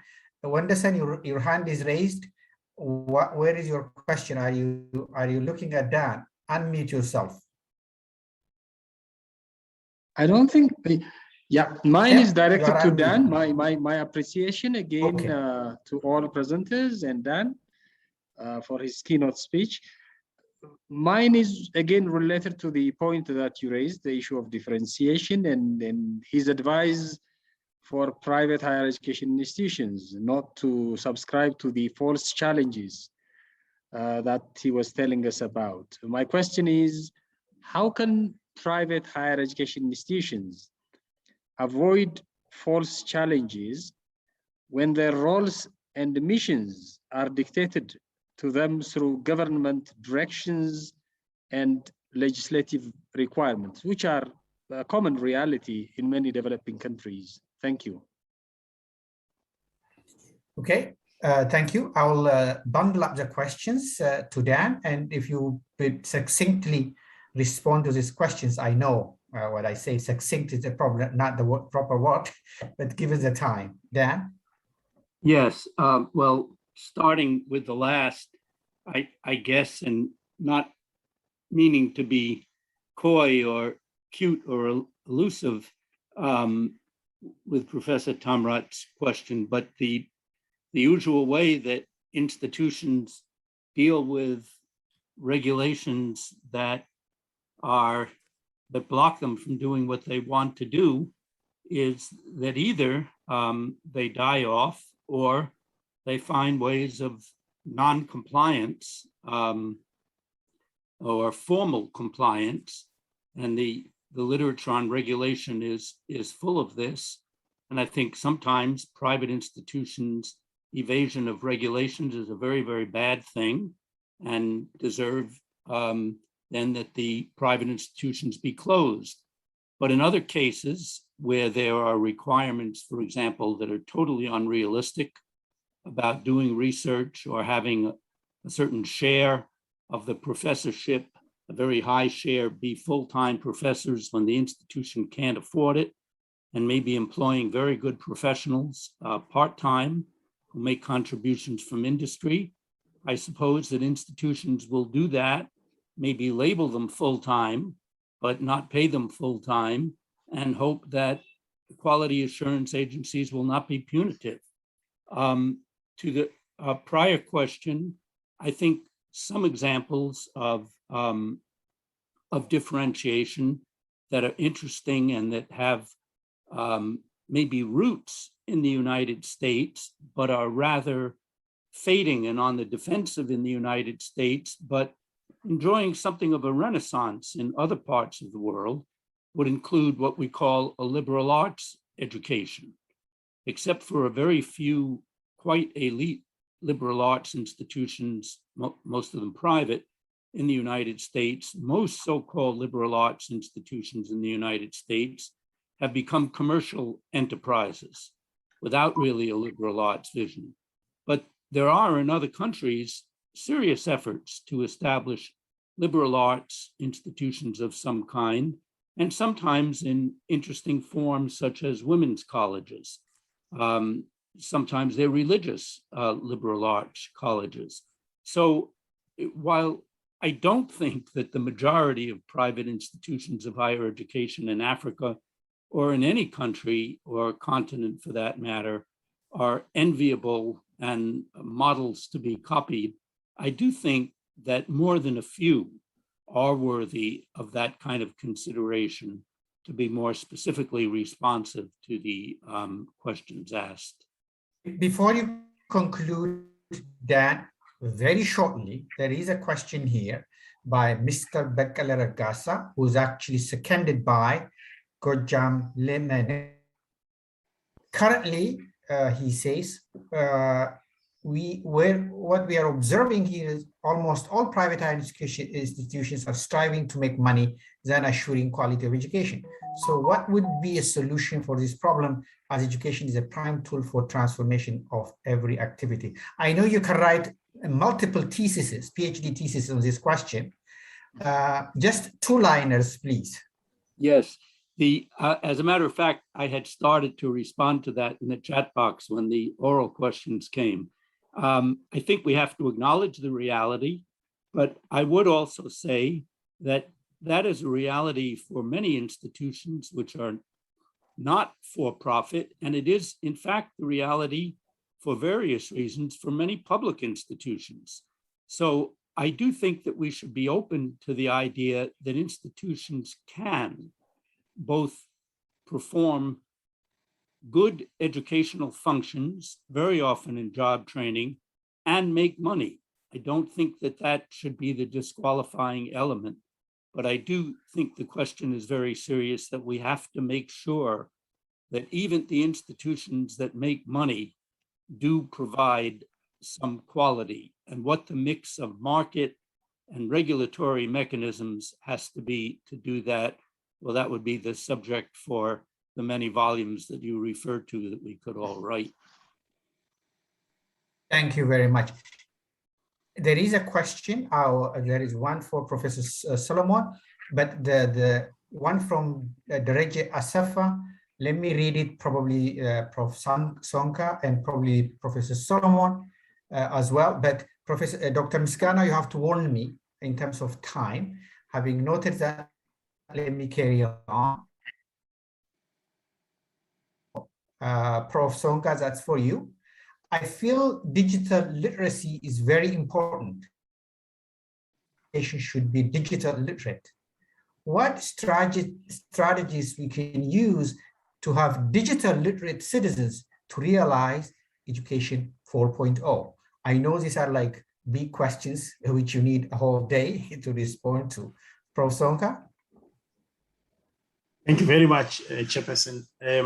We really have to take a view of learning that is entrenched in the purpose of education, and that is to learn.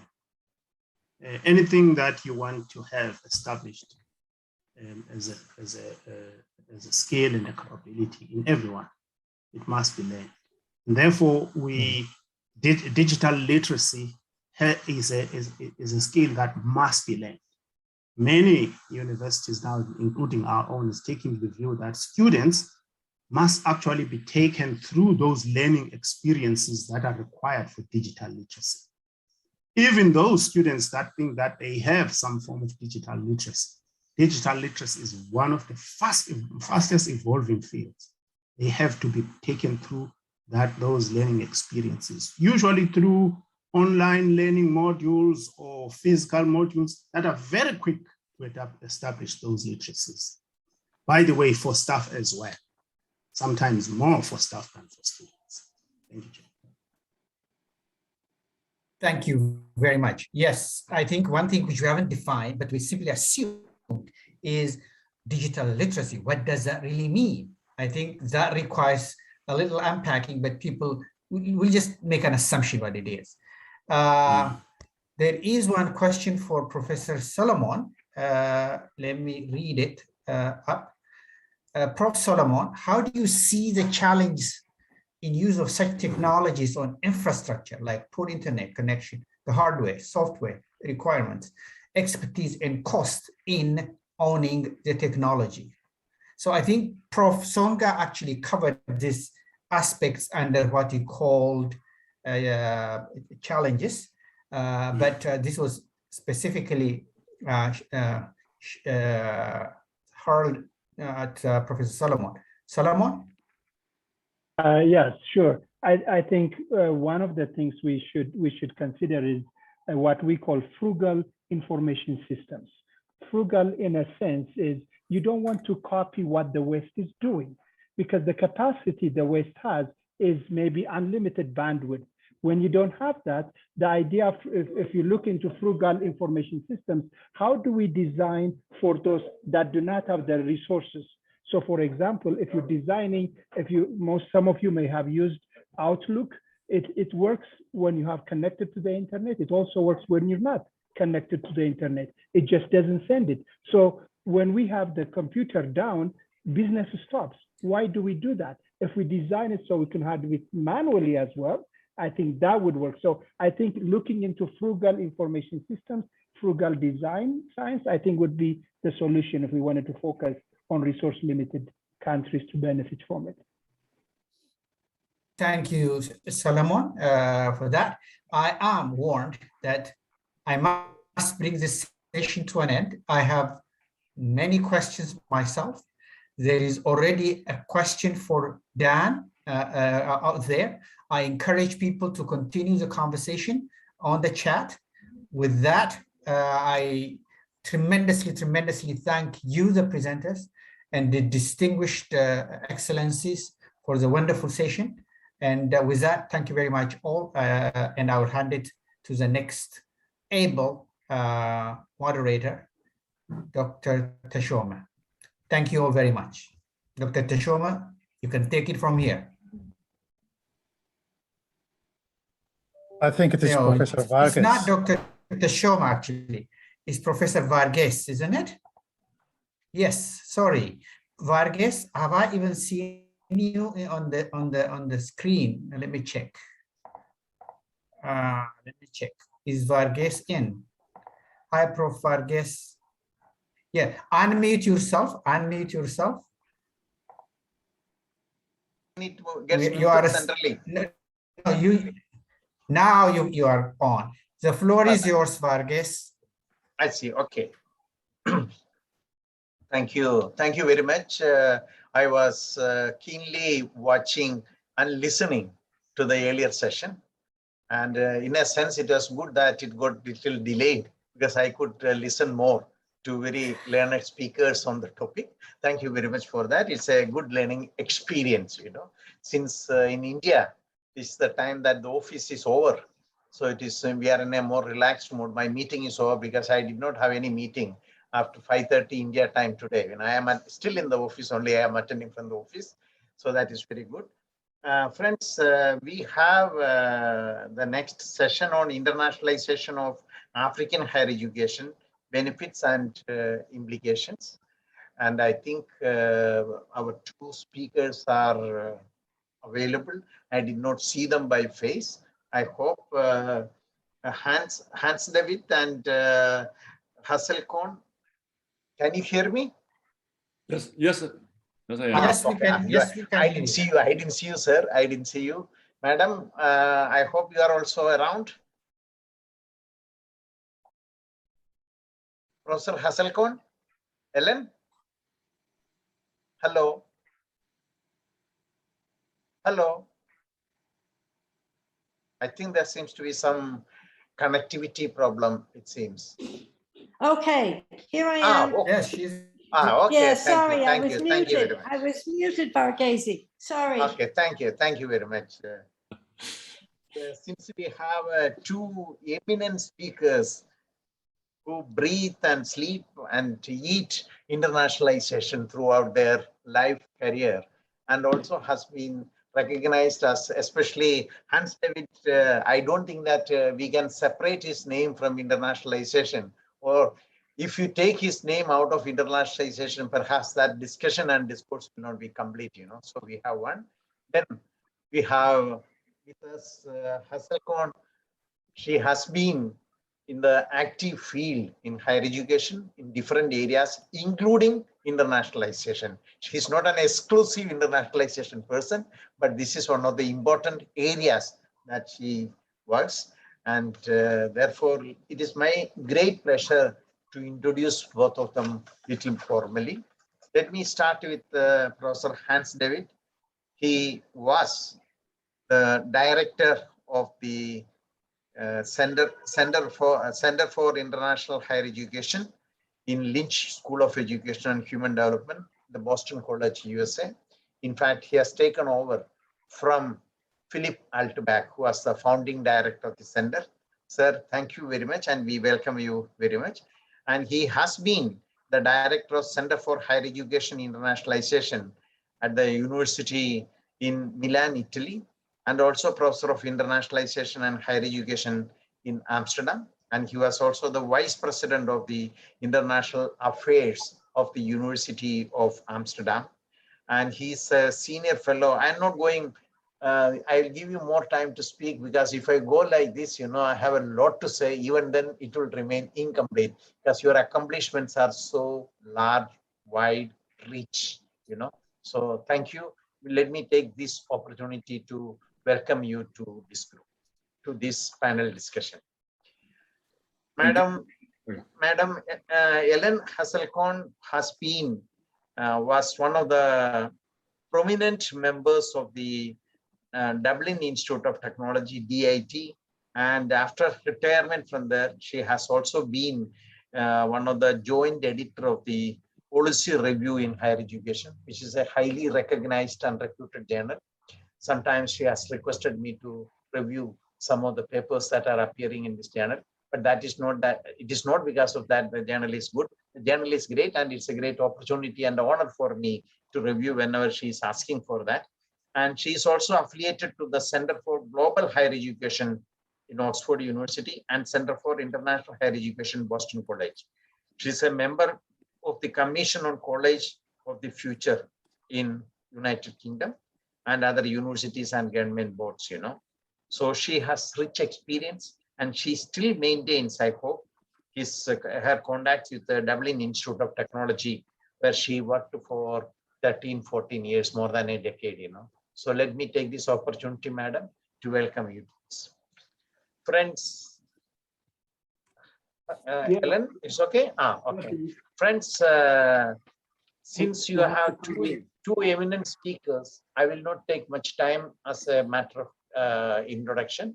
I will just say that like many other developing countries, Africa is also a beneficiary of internationalization in the initial stages, a beneficiary to Africanize higher education in Africa. Africanize not only higher education, Africanize development in Africa, because you find that many of the African nationals from different countries went to good universities abroad, and they returned, and that was very helpful in replacing many of the functions that were planning and policy functions that were carried out by, that have been carried out by people from the Western world, you know. So there is an Africanization.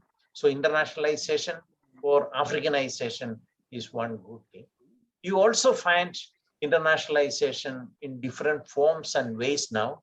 Of course, it is student mobility, but also what one finds very prominently is that with the emergence of private higher education in Africa, I think Dr. Tamrat will be very happy to hear this. With the private higher education or private universities coming up, you find that in many places, the private universities establish contacts with the foreign institutions, and there is a different way of internationalization that is taking place. So it is not only the mobility of students, but also the interactions and collaborations with the universities also play an important role. There are many other things, dimensions, which are important. I'll come back during my concluding remarks, but I don't want to take much of your time. May I take this opportunity to invite Hans David to make his presentation. Sir, I am told that each speaker will be getting 15 minutes. I'll try to give you a warning when you complete 13 minutes. Thank you very much. May I request Professor Hans David? Yes. Thank you very much, Professor Verghese, and thank you to the organizers of the conference. It's a great pleasure to be part of this, and also of this panel with both my great colleagues and friends, Professor Verghese and Professor Hazelkorn.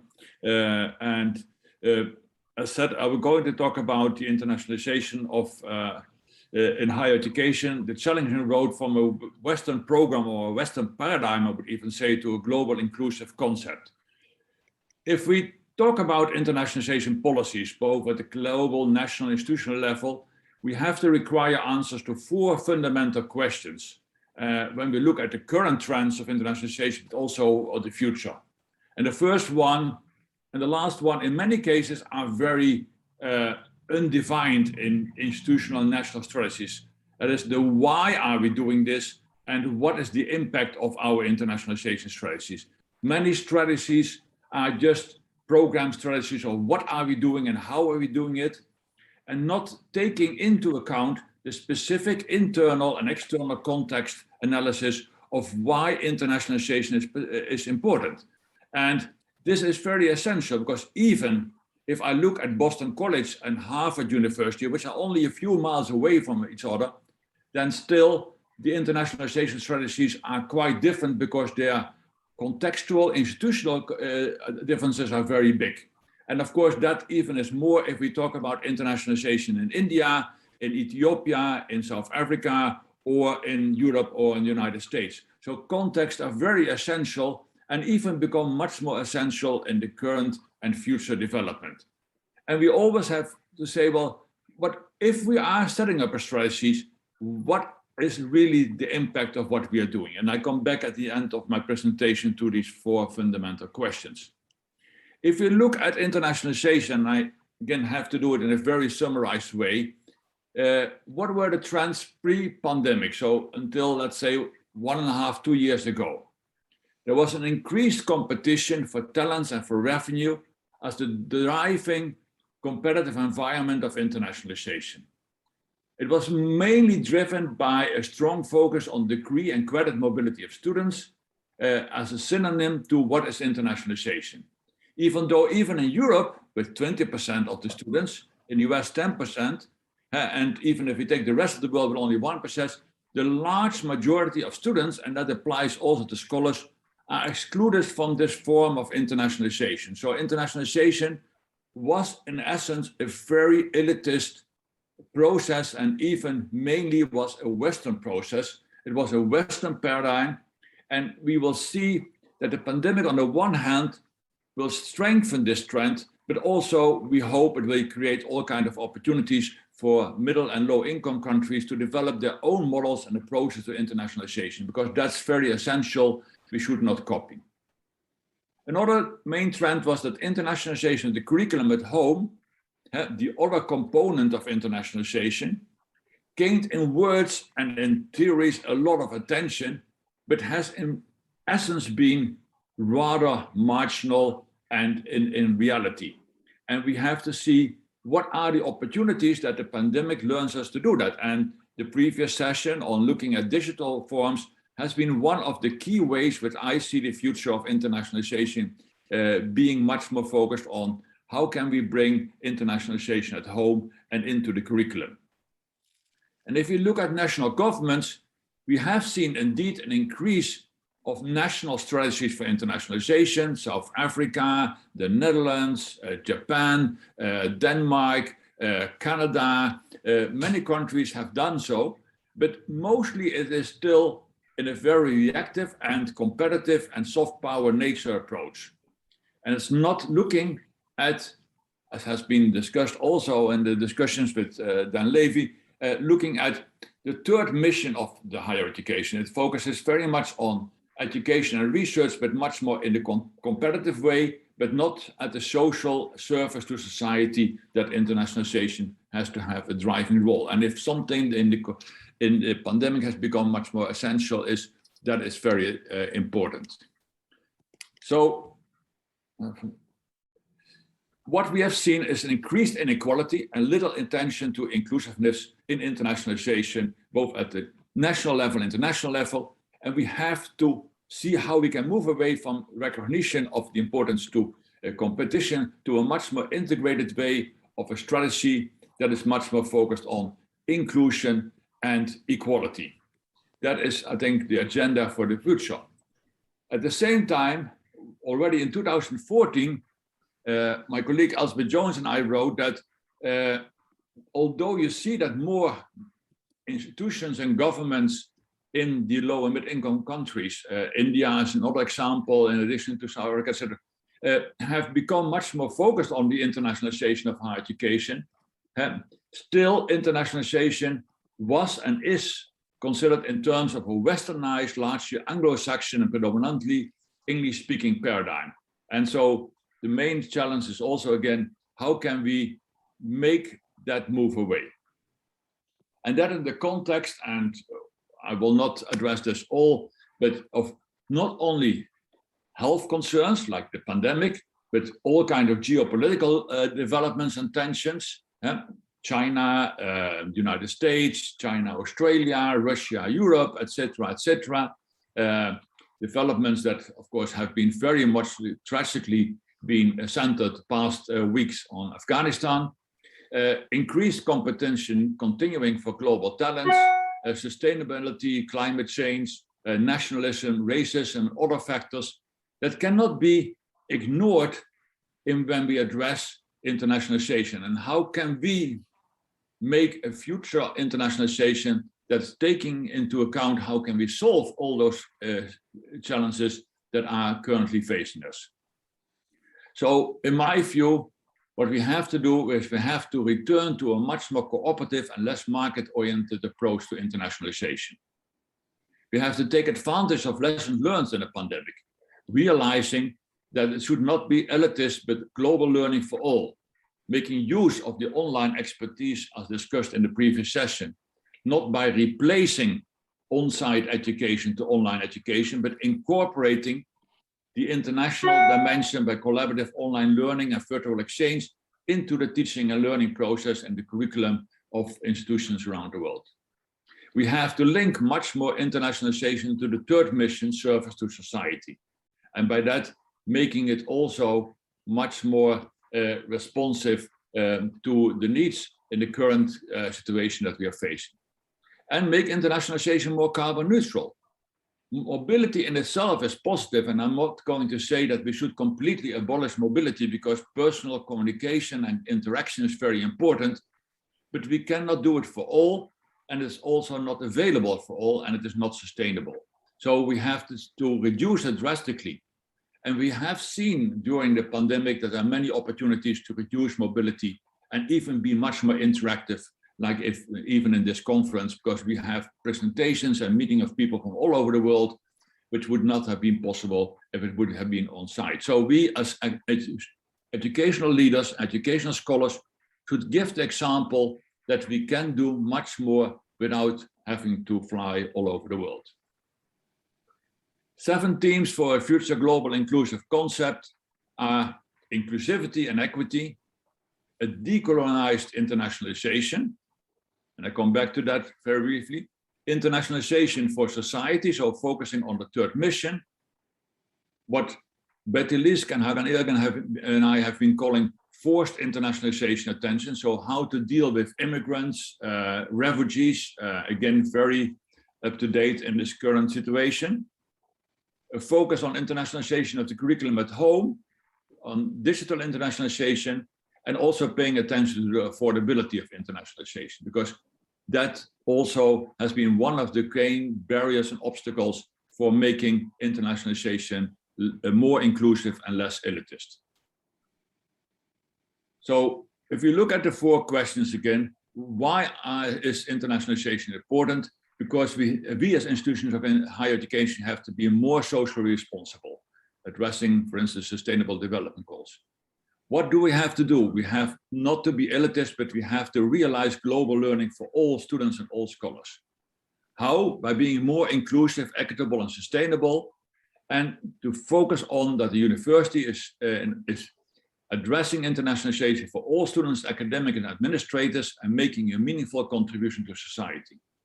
And that was, in essence, what we already in 2015 said as a definition of internationalization, that has to be an intentional process of integrating an international, intercultural, global dimension into the purpose, functions, and delivery of postgraduate education in order to enhance the quality of education and research for all students and to make a meaningful contribution to society.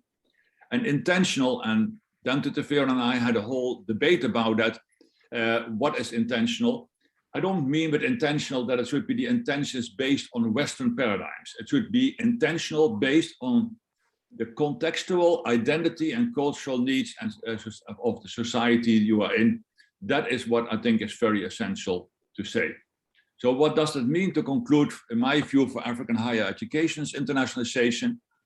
Do not copy simply high-income country concepts, but always look at why internationalization in your context is important and build it on your historical, cultural, social, and geographical strengths, and define in your strategy those foundations. I don't know if people have been reading the interesting comments by Philip Albach and Jamal Salmi in the Times Higher Education this week, but basically said, create a right balance between attuning programs to the experiences of traditionally oppressed and marginalized groups and safeguarding at the same time the values of the Western university model of search for truth based on scientific evidence and on academic freedom. I think that's what we have to try to do. And those Western university models, values are not specifically Western, but are, in my view, universal. I know old habits are difficult to change, but the challenges of our planet face us much more than ever to do so, and internationalization has to become, again, a socially responsible tool and move away from those of the past. And with that, I thank you for your attention. I look forward to further discussion. Thank you, Professor David. It is great to listen to you with a level of clarity, because you are one among the people who are defined internationalization. So it is a great pleasure to listen, great pleasure in listening to you. And also your timing was so perfect. I did not even want to tell that you are left with 2 minutes. You know, I was feeling that you are concluding. Thank you very much. I think 2 points that I would like to highlight is that it's very important to note that national strategies for internationalization are developing in many countries. For example, in India, this is the first policy, 2020 new education policy, first time talks about internationalization, because there's a national policy, there is a national strategy. This is not only in India, in many developing countries, people have started talking about a strategy for internationalization, both bringing students to the country and also sending students to the country, also in terms of the curriculum development and also other forms of cross-border mobility and internationalization at home. The second challenge that you mentioned is in terms of inclusion and inequality. You know, that is a major challenge, especially in the context of technology, because, you know, the technological disparities that are existing in the countries, and what you also find that the COVID pandemic has accentuated the learning deficits and the learning variations or learning differences between students within the same country, because the technological divide that exists within the country, not between countries, within the country is very large. Thank you very much for that. You know, so internationalization has assumed a different way of, rather than student movement, what is happening is that the teaching learning process is transacted from one country to the other, or cross-border transaction takes place. You know, you may have to revise perhaps, Hans David, these 4 modes of mobility into something else, which will incorporate the new forms of mobility that you find, because the online or on-site that you described as a result of the pandemic is a very important change. We'll come back to some of these issues during the discussions and the question and answer session. Thank you very much for highlighting a global picture and also a regional variation and regional implications of that global picture. Thank you very much. May I request Professor Ellen Hasselkorn? It is your 15 minutes, madam. Hi, Professor Farghese. I'm having difficulty getting my screen, sharing my screen. But we can see you and we can hear you clearly. Yeah, but I can't get my file up. Let me see. Failing that, I have sent it. Maybe Hans can put it up for me. I don't know, Hans, is that possible?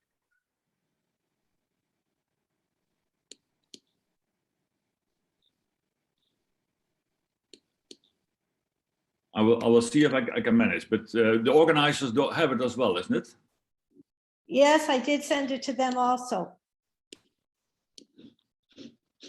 Okay, Hans, you try in the meantime, Scana. Sorry, Damtu.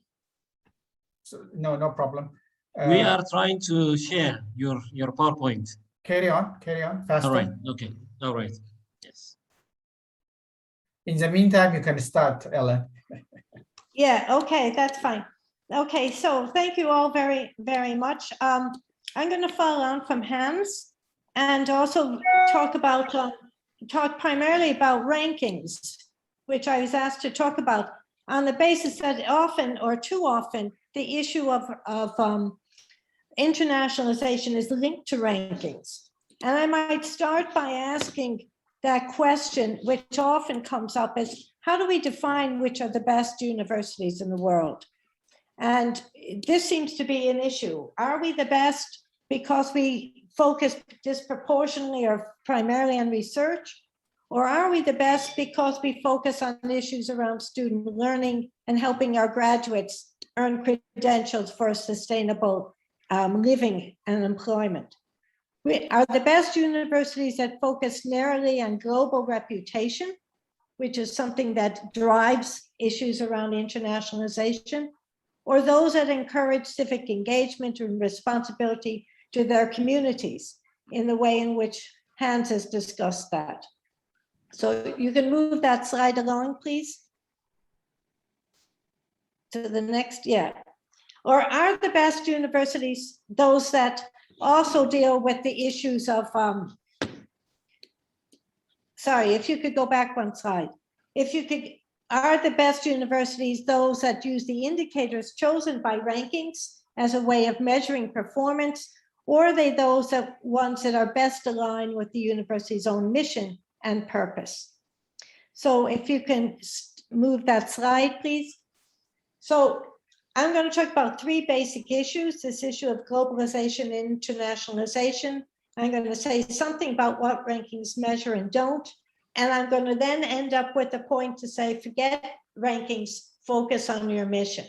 So these are the general points that have already been discussed. This is when we look at higher education, global science in the 21st century, we see a number of major trends internationally. This issue around knowledge being a key factor in development and competitiveness, both at a national and at a university level, and the importance of talent, of people, educated people, and the importance of people, educated people for knowledge-intensive economies.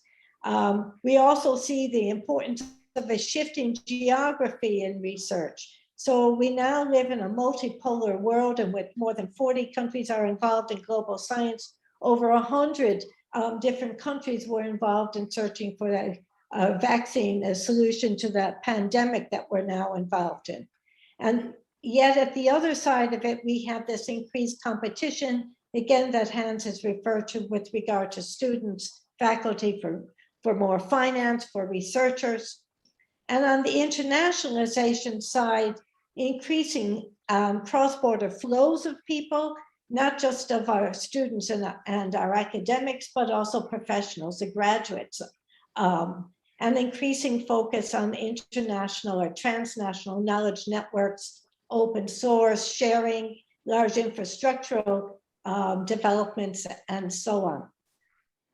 So one of the things that comes through in this is because of the role that higher education plays in both human and capital development, how universities perform, how they're governed, how they're managed, how the questions of quality, which came up earlier in the discussion about private institutions, are now matters of public and political interest and importance, and they're matters to students. And we deal with issues around the geopolitical positioning and pride. If our universities do well, we feel very full of pride. There's a quote later I'll refer to, how well as our football teams perform. It's a massive performance. Or the Olympics is another way of looking at national pride. The way our institutions perform is used to attract as a beacon and indicator to mobile investment and to talent. People want to go where there's good things happening in universities. It has to do with institutional reputation, but it also has to do with national. It has to do with the performance of our scholarships. It tells us something, quality tells us something about our graduates. The link between, it tells us something to individuals about the link between our qualifications and future prospects and opportunities. Not always for good reasons, that some institutions carry higher reputation than others, which isn't the same as quality.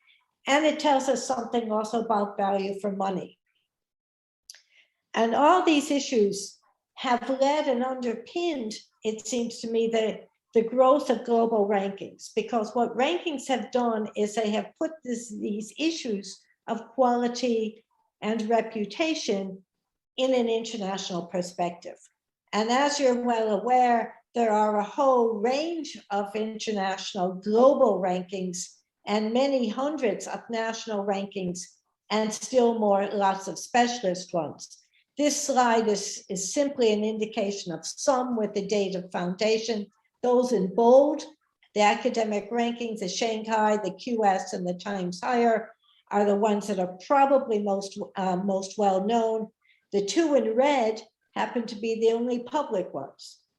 And so what we tend to find is that the rankings, by and large, are increasingly commercial in operation. So next slide. So how do they work? And why we know generally how they work, I think it's always important to indicate, to just refresh our memories as to what, or refresh our knowledge about what is going on with these things. So first of all, they clearly compare institutions by a range of different indicators. And the different indicators are weighted differently. They have different values. And but the choice of the indicators and the metrics are not value-free. There is no international criteria or discussion or agreement as to how we measure any of these aspects. And the final score then comes up with a single digit. So you take all this together, all these different indicators, and then it's all merged together. So the key thing is there's no such thing as an objective ranking. Despite what the Times Higher Education people will tell you, Phil Batty, he's great at telling you lots of things, or indeed a QS, and again, Ben Sauter is great at telling you how they've used all these international indicators. No, there is no such thing as an objective indicator. The evidence is never self-evident. It's based on proxies because the measurements are never direct. We can't always get at the information that we want for lots of reasons. And what they tend to reflect value judgments of the people who are putting them together. So what do rankings measure? On the one hand, they measure the bio and medical sciences. They focus primarily on citations, and we'll come back to that issue later. They focus on student and faculty characteristics, entry criteria, in some cases, faculty-student ratio, which is often used to measure quality, and yet is an absolutely meaningless indicator.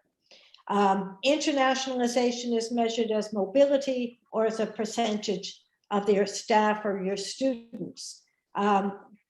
We can talk about some of those issues later. So it measures issues around reputation among your peers, other institutions, other employers, or big employers, or indeed student opinion.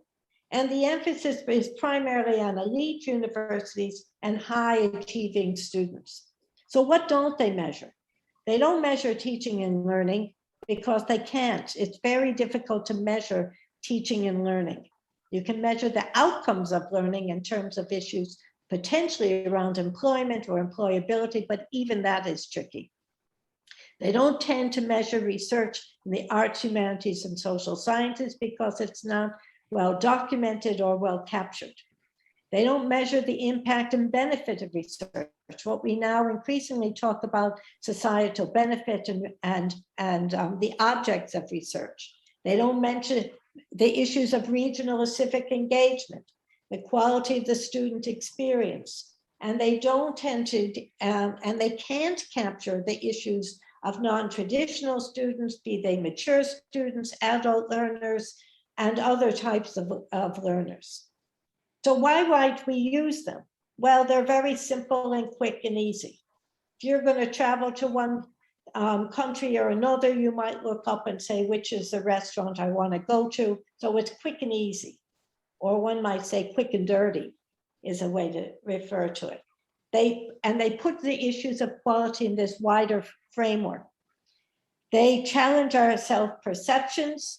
So there's no more people going around saying, I'm great, because now the question is, show me the evidence. They operate as a quality assurance tool, or they may an accountability tool if you don't have quality assurance practices. And there are many countries who use rankings as some way, as a measure of quality. And as I said, here we've got this reference to the fact that they elevate a country's image. So people say, that must be a great place. Look at, and here this quote references the comparison to a football team, as we've seen in the European soccer tournaments that was just on, or the Olympics that was just on. So next slide, please. So, but there are many disadvantages. The overemphasis on research and prestige or reputation is one of the most. I mean, research predominantly captures about 100% in both it is 100% in the Shanghai rankings, and it's 100% also in the Times ranking. And I refer to this as research and research-related indicators. It's about 50% in QS. And this tends to intensify steeper hierarchies between institutions and people, and increasing social stratification. And it undermines the teaching mission and service to society. The other big problem is that academic quality is hugely complex. It's very difficult to reduce it to quantification to a number. And we find it 2 more minutes, 2 more minutes. Okay, move on then, move on. I'll move on then to the next. So future trends, looking at some of the comparisons that are there. We will continue to have international comparisons, cross-national comparisons. We will continue to look at measuring excellence broader than rankings. And there are questions coming up about citation counts. Okay, next slide. So just to comment, the shortcomings of many governments, including in Africa and elsewhere, is that they tend to focus on rankings. They tend to chase rankings as an indicator, saying we want X number of universities in the top 100. We want X new universities in the top of something else. And the whole policy is driven around looking at rankings. This tends to guide decisions around what research will be done, looking at allocation of resources, how we classify institutions, and so on. It also ignores the overall system performance. So what focuses then is that we focus on elite universities rather than the system as a whole. And there's no evidence that the rankings are meaningful. So my do's and don'ts. Don't use global rankings as an indicator of quality or inform policy. Don't use rankings to inform your national or your institutional or mission or your priorities. Don't direct your resources to a few universities or departments and neglect the needs of the entire system or your university. And on the do side, make sure that you have a clear national and institutional strategy. Identify appropriate indicators aligned to those goals. Measure what's meaningful as opposed to what you've got. More attention on institutional mission, higher education as an anchor institution, and meaningful collaborations. I always use the term appropriate peers. International strategy should be firmly embedded, and only use rankings as part of an overall quality assurance system and never as a standalone tool. So being part of international higher education and global science is vital, but this requires a balanced approach. It is impossible without endless resources, and I mean endless, to improve in the rankings. Be alert to rankings, but as I said to my own Minister for Education, do not be slavish. You can't be a hostage to fortune because you may find yourself rising, but you fall very quickly and you don't control the methodology.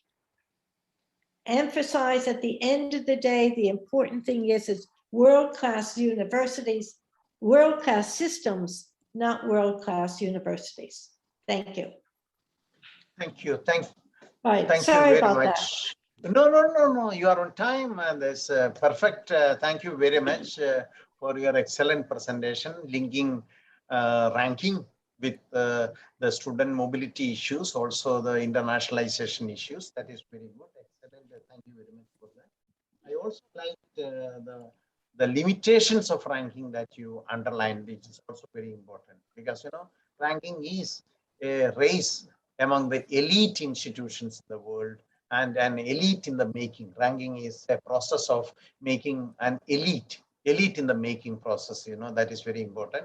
And what is also a trend that we find throughout the world is that those countries which do not find top ranking institution in the global ranking, they started their own ranking. And very few countries you have today which are not having national ranking, So ranking has taken a different turn with the start of the national rankings.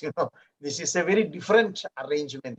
If you do not find your institution in the global ranking, at least you'll find your institutions in the national ranking. I'm in a very light-hearted way saying that. So ranking has become an element which is catching the imagination of very many people. But at the same time, what I feel is that something that needs a little more investigation is that ranking certainly gives a good market signal regarding the perceptions of quality, because the top ranking institutions are located in the USA or UK or in Australia and other countries. It gives a perception. The perception may be deceptive. I'm not sitting on judgment about the correctness of the perception that this is a good country to go for higher education. Why I'm making this point is that the student rush is not for the top ranking universities, but the student rush is for those countries where top ranking institutions are located. Say, for example, if you see the student mobility to United States, largest number of student mobility is perhaps to New York, not to the institutions where the most top ranking institutions are located. So ranking has a signal. Ranking performs a function of signaling, a market signaling, where to attract students to the country need not be to the best institutions. Perhaps some of the students who are coming from the developing countries, they may not perform well if they go to the best institutions. But if they go to the second level institutions or less than second level institutions, they will be performing better and they'll be able to have a foreign degree, which is better valued because the scores that the students will be getting will be relatively better. This is also important. Thank you very much for that. I am opening this for discussions, but before that, one point perhaps which did not come in the discussion, let me highlight that, take 1 minute. One point that did not come, there are two ways of, if you look into Africa and in many other countries, there are two types of internationalization and mobility that is taking place. One form of mobility is that the African students go into United States, UK, Australia, and other places. And the other is that African students go to India, China, and Malaysia, these countries. These are two different motivations that are there. Those who are going to United States, where you find that Newton's law of gravitation is proved wrong. If they go, they will not come back, If the apples will not fall to the ground, the gravitation will not work out, They try to settle down there, get a degree there, and the post-study visas are more important and attractive points for them to go to these countries. They would like to study there and continue to stay there and work there. But when they come to India or China, the inclination and intentions are different. They want to have a degree at a cheaper rate and go back. They are not looking for an employment and stay, So these motivations for students who are going to, African students who are going to United States and to countries like the developing countries, I took the example of China, India, and Malaysia, which I am a little bit familiar with, are very different. So it is also important to see that when we talk about Africa and internationalization of higher education in Africa, and in the context of student mobility, it's also important to see that these dimensions, and what we find today is that previously 7 to 8 countries in the world used to account for 80% of the student mobility. But today, the very same countries account only for 60 to 62% of the student mobility. So there is a diversification that you find that is taking place. And this is also the result of the massification of higher education that is taking place in their own countries. So today, you will not be rewarded if you have a postgraduate degree, but you will be rewarded if you have a postgraduate degree from certain selected institutions. And labeling has become more important in the developing countries, and internationalization and a foreign degree, even if it is not from the top ranking universities in the developed world, this labeling process helps, and which can be sold, which has a premium in the labor market, And this labor market is not in the country where you are studying. This labor market can be in the country where your own country, So that is a difference that you find in terms of the internationalization that is taking place. Sorry for taking 1.5 minutes for this, but I thought that this will be, since it's a more African contextualized one, which can also add it to the discussions. Friends, we have another, I can go up to 7:30, don't you? Ms. Ghana must have given you some signal, didn't he? Dr. Ms. Ghana? Sorry, I'll go, at least I'll take We are some. behind schedule, so can you limit the time, right? The questions, sorry. Yeah, yes, okay. I am saying that can we take another 10 minutes, 7 to 10 minutes? I think 3 minutes would be enough because others have to present. Okay, Yeah. I'll go by. I think we can push it for 5-7 minutes. Okay. Okay, that's okay. Thank you. Please try to identify your name and place when you are putting the question, so that both the persons, both Ellen and Hans David will be able to contextualize the response that they will be trying to give.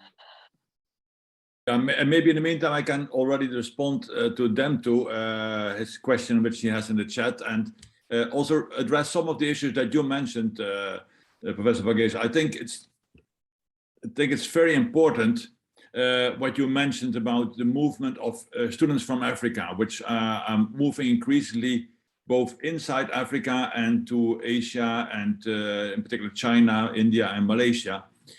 That's a trend which is happening. And I think that will increase because of the economic crisis, result also of the pandemic. There will be less opportunity for those students to go to Europe or to other high-income countries. And so they will choose for more reasonable options. And also they feel less welcome because of racism, etc. So I think although people are still questioning the US and the UK and Australia will continue to be the top receiving countries, I will think that will change. But on the question of them to respecting to should internationalization be only one which is socially responsible, or is there a more neutral concept? I mean, that's in itself a very valuable debate, and I have had the debate both with them, but also with Jay Knight from Canada, who has been very much instrumental in working with me on the concept of internationalization. I think that we need a much more normative approach to internationalization.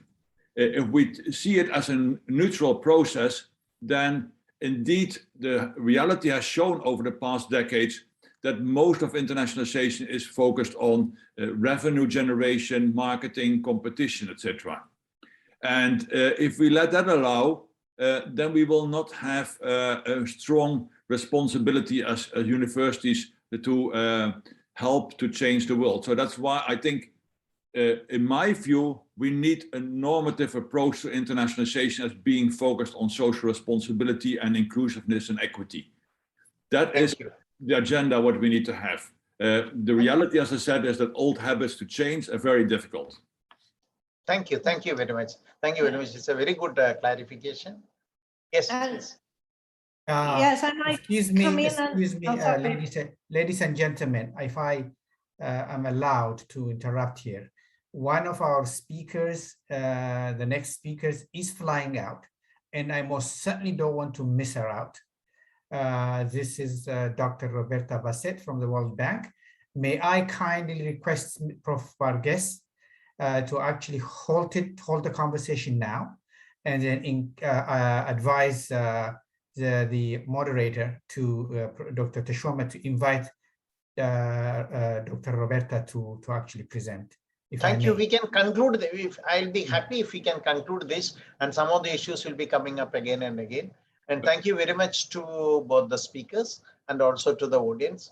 And although we did not get much time for discussion, it was a very rich in terms of the presentation that you have made, the information that you provided, the analysis that you made, and also some of the conclusions that you have drawn. Thank you very much for this. Thank you, Varghese. But most certainly, I would hope that the next moderator would allow, given time, to some of these questions. Dr. Teshome, the floor is yours. Yeah, only I have unfortunately to leave because I also have another compromise. So, but okay. I'm sure Ellen can be responding very much for me as well. Well, I can say shortly, but I will have to go also. So okay, Dr. Teshome, take it from me because someone is. So that's all right. That's their flight. Okay. Okay. Bye. All right. Thank you so much. Hello, everybody. We are, I think, at the last sub-theme. I apologize on behalf of the organizing committee that we are late by almost 1 hour. We'll improve next time. We'll avoid maybe some of the generous people who are giving a lot of time to presenters and speakers. So this session is about private higher education in Africa, responses to development challenges. We have two distinguished presenters, Dr. Roberta Bassett and Mr. Gabriel Ngatu. But before I invite and introduce the speakers, I would like to congratulate St. Mary's University, AAU, and other stakeholders in successfully organizing this 19th international conference. But please also join me in congratulating Dr. Wondosen Tamrat for completing his PhD.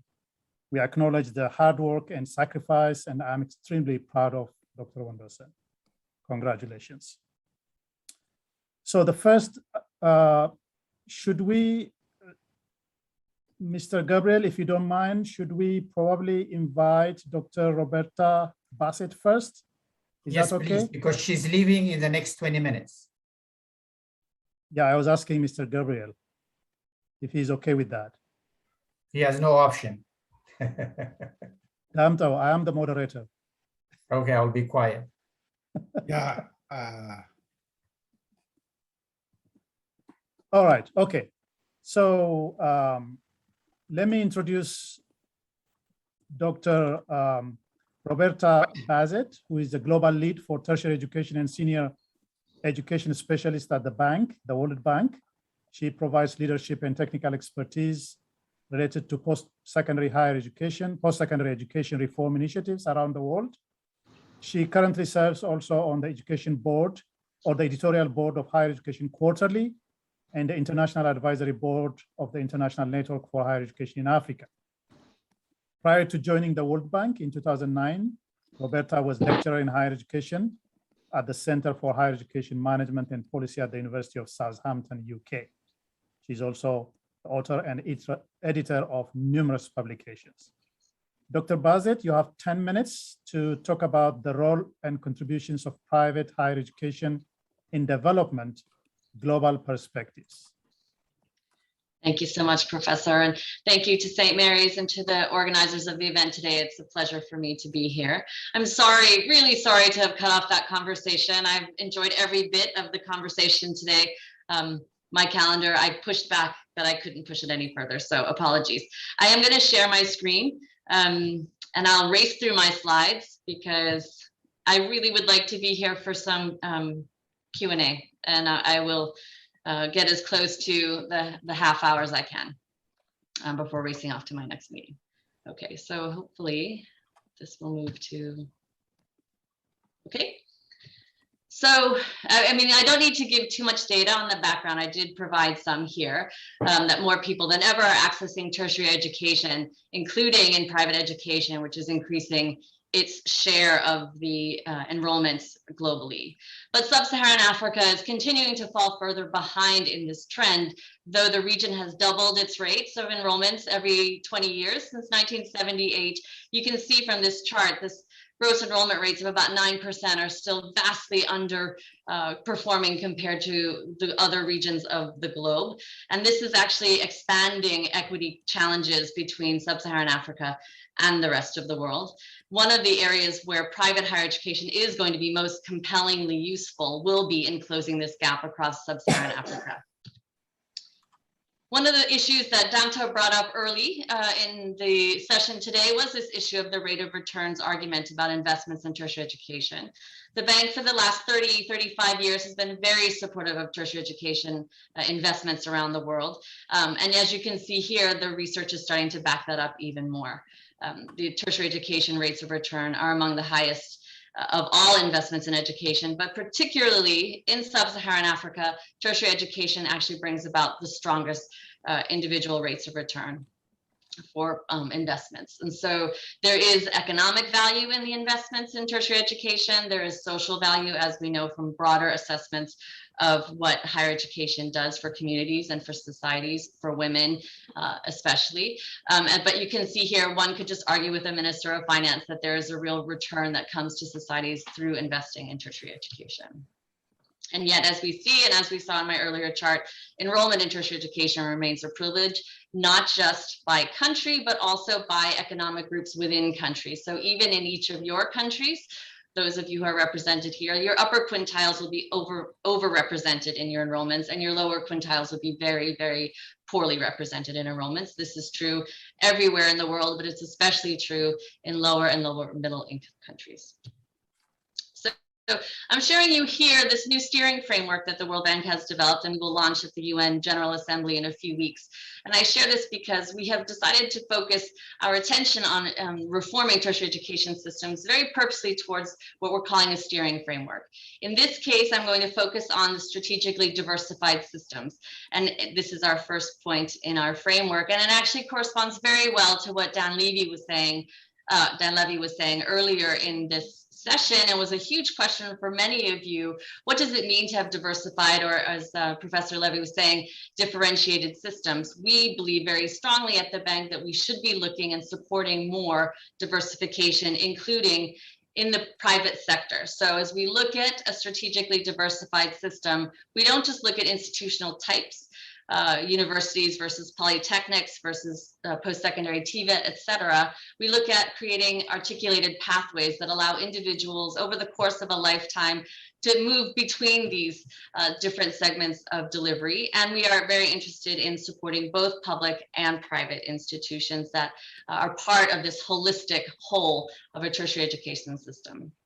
Many of the questions you were asking were about mission differentiation, whether or not institutions must have the 3 or 4 pillared interventions that have been very specific to universities.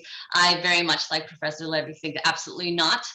We really need to be encouraging efficiencies and highly effective delivery in our systems through having multiple forms of tertiary education.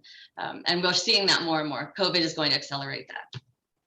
So this is, I'm just giving you some points of how the bank thinks about private higher education, what we see as the benefits, some of the risks or challenges. And again, I know I'm talking very fast, but I'm trying to race through this. And I will stay as long as I can to try to answer some questions. But some of the benefits that we see from private higher education are that it can be complementary to government funding capacity. We're going to see this more and more. Governments are not going to be spending significantly more in higher education, while demand for higher education is increasing significantly, especially across the sub-Saharan Africa region. In that way, private higher education is going to fill a void. It provides opportunities for expanded access, potentially. Agility in responding to labor market needs. Private higher education often can come in more quickly. It can change their curriculum more quickly to meet needs of the labor market. And then potentially can provide competition that is stimulating and ideally positive. Some of the risks we see associated with private higher education, as others had mentioned before, inadequate quality control, insufficient oversight from national agencies, They can increase inequality, and I'll go into this a little bit further, and promote unfair competition. So in this first issue of quality, many of you have already heard of this, diploma mills, institutions that take money for enrolling students, provide diplomas without expectation of academic quality or high delivery performance from the students, or even providing useful assessment in many cases. Some of the ideas of franchise institutions, where they start opening campuses all over the place, but they're not actually responding to market needs or local social or economic strategies or needs. And what we're going to see more and more are these virtual institutions or e-learning, whether or not those are being assessed as high quality, whether or not they are embedded in a quality assurance framework. These are issues that just need to be monitored sufficiently by the authorities in the country. The equity challenges, as I noted before, in many countries, low income or disadvantaged students face the greatest hurdles in accessing scarce spaces in public institutions. You often see private secondary school students taking much of the public sector spaces in tertiary education in many countries around the world. That leads disproportionately to lower income students doing private enrollments. And so it just has to be managed that we pay attention to the equity challenges there. And then also the utilization of public funds for certain types of private provision or private funding to individuals or institutions can remove funds from the public space. And so it shouldn't be a zero sum. There should be complementary funding to private institutions without removing funds from the public sector. And then the issues of fair competition. Sometimes the private institutions will pay more to the public faculty members to come teach or teach at night, and just utilizing the training and benefits provided by publicly staffed professors. And also there are some hidden levels of public support. Again, the dual fee structure, where some students can enroll even in the same institutions, but by paying, and private universities established by public companies. We've seen that around the world, where these public utilities in particular open institutions and then reap benefits from that. Here's just a slide that depicts a bit the role of the state in maximizing the opportunities and minimizing the risks, especially looking at issues like enabling frameworks that allow for competition and private institutions to operate fairly and under similar restrictions or allowances as are offered to public institution. That there's a coherent national strategic vision and framework that is inclusive of public and private. That they look to remove barriers to operations of private institutions where possible, and allow for agility in the quality assurance mechanisms to do so. Here are some examples. I'll share the slides, but I won't go through all these, but we do see public funds supporting private higher education globally. And just some final observations. I am the task team leader for the African Centers of Excellence initiative on the east and southern side of Africa, and I also lead many higher education projects in the region. And I see in almost all of my conversations some historic mistrust of private providers, and that's something that we try to facilitate a dialogue that allows for that mistrust to be alleviated, but also I think academics can do a better job, and private providers could do a better job of working with authorities, working with public sector academics in improving this perception of what private higher education can do and how complementary it can be, looking more at the positives than the negatives. Also, we know this, the public-private distinction is not entirely useful anymore. A lot of private institutions receive quite a significant amount of public funds, and likewise, public institutions that actually generate quite a lot of private funds through multiple means. And then finally, I will just say, and Professor Levy said this as well, this question about autonomy and accountability, this is obviously a really big issue for public and private institutions. Again, if we are utilizing an effective, holistic national strategy or frameworks for higher education, they can be inclusive of both, but we strongly support institutional autonomy, individualized missions for institutions where they really can deliver on their own goals that are agreed with their own constituents and stakeholders, and likewise where public funding especially is available or utilized, but also in where there's private funds and their stakeholders include private investors or the students who are spending private money. Accountability is terribly important and can be supported through transparency in the provision of data and also in interactions with the stakeholder community. So that's my presentation. I'll stop right there. Thank you very much, Roberta, for keeping time and also for the excellent presentation, which was really informative and exciting to learn about the World Bank effort. So I'm not going to summarize anything that you presented, Roberta. Now I would like to invite the next speaker. Could you please put on his bio?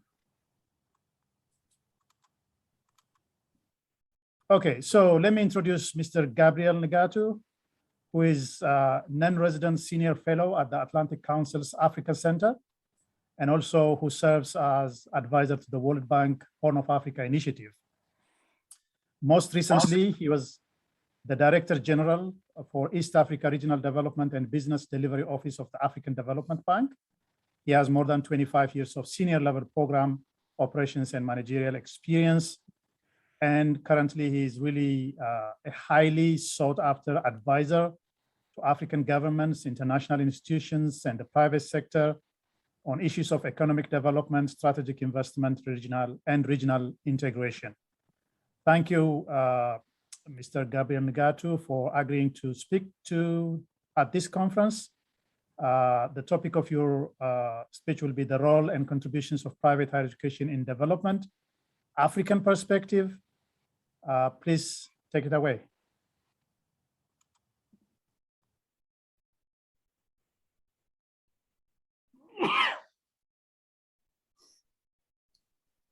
Am I unmuted? Can you hear me? Yes, we can hear you.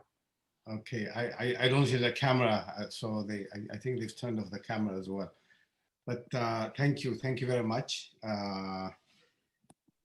Mr. Teshoma, thank you. I've been asked to say a little bit about the role and contribution of private higher education in development, and I'm glad that colleague from the World Bank went ahead and did the presentation and has looked at all the numbers and figures that speak to how well how the sector is doing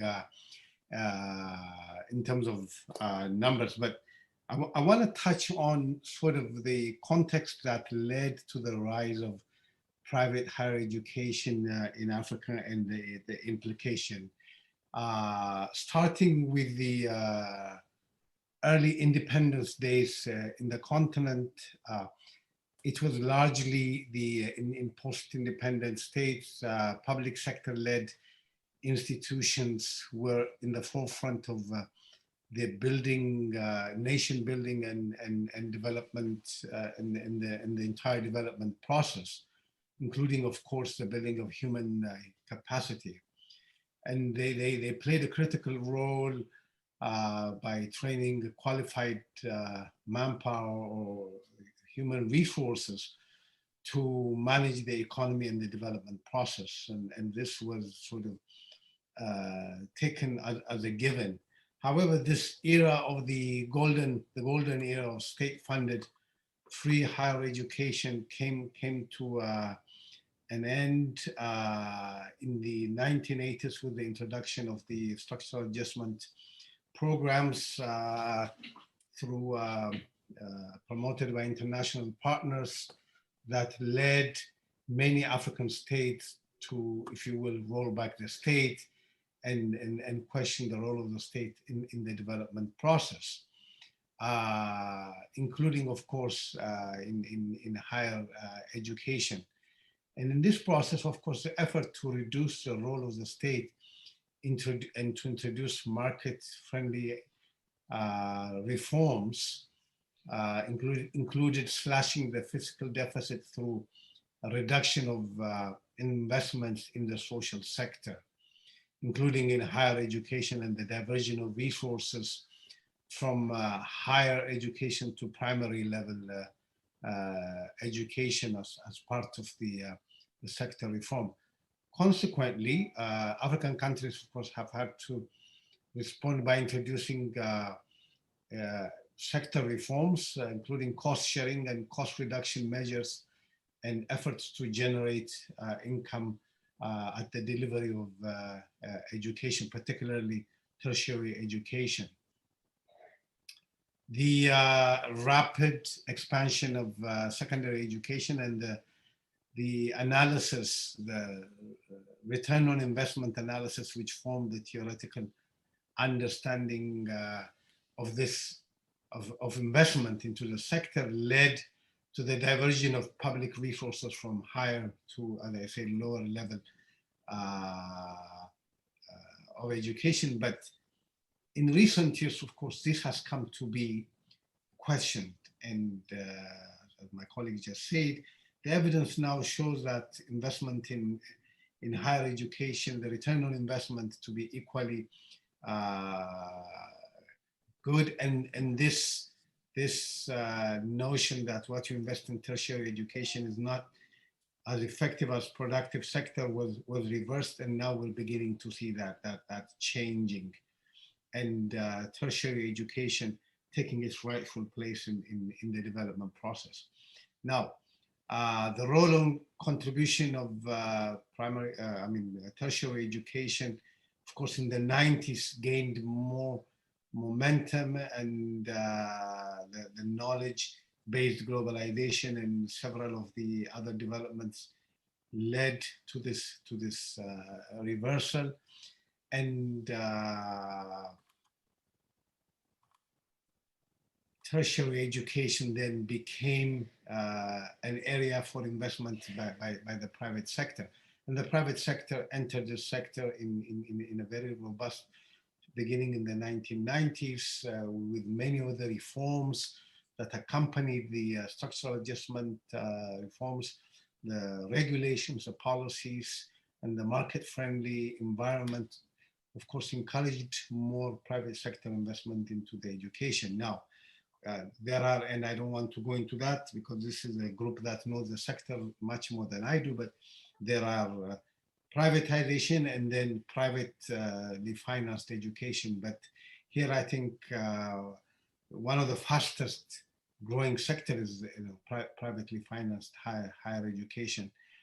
And this is explained by the need to expand access, because the public sector simply was not able to absorb the demand in the sector. This was also necessitated by the shifting evidence on return on investment, the inability of the public universities to meet changing demands, as it were, for newer courses and subjects, and the institutional efficiency of the private sector.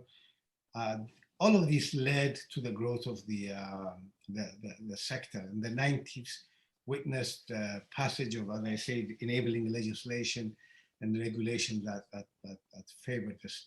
Today, the private sector, the fastest growing segment in the higher education sector in Africa, it outnumbers in terms of actual institutions. It outnumbers public institutions, but enrollment is still very high with public institutions. So one of its biggest contribution then is that it has enabled or enhanced access to people who would otherwise not have access to higher education. So that's been a critical contribution to the development process. The academic performance, I think, is neither here or there, but there's still questions about the quality of private education versus publicly funded, but we won't get into that.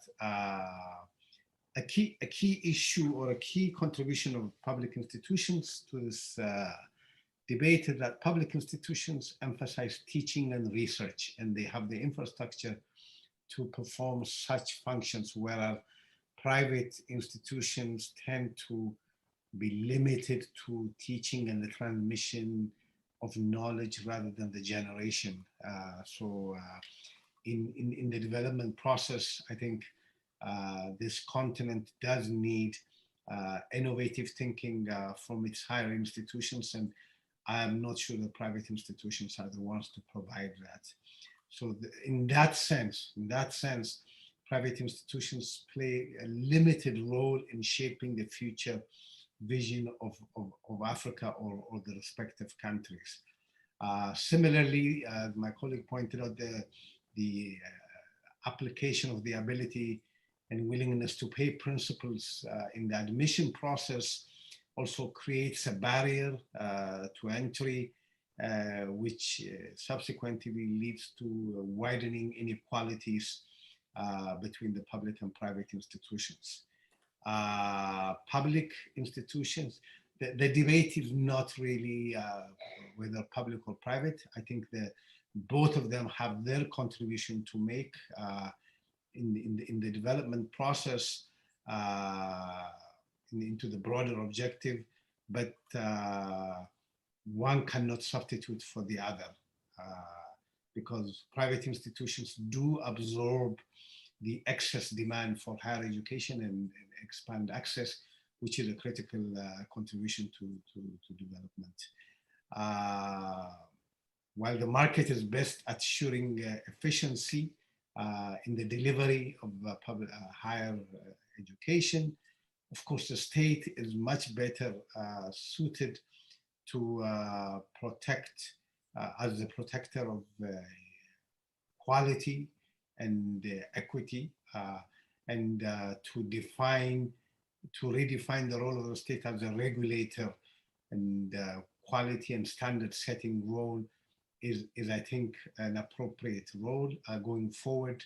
I see more of the private institutions coming in and picking up the teaching and the knowledge, even the research and knowledge generation role, while the state continues to expand its role as regulator, standard setter, and quality assurance provider. So let me stop here and then allow for some Q&A. Thank you, Professor. Thank you very much, Mr. Gabriel Nagatu. Now we are opening it up for questions.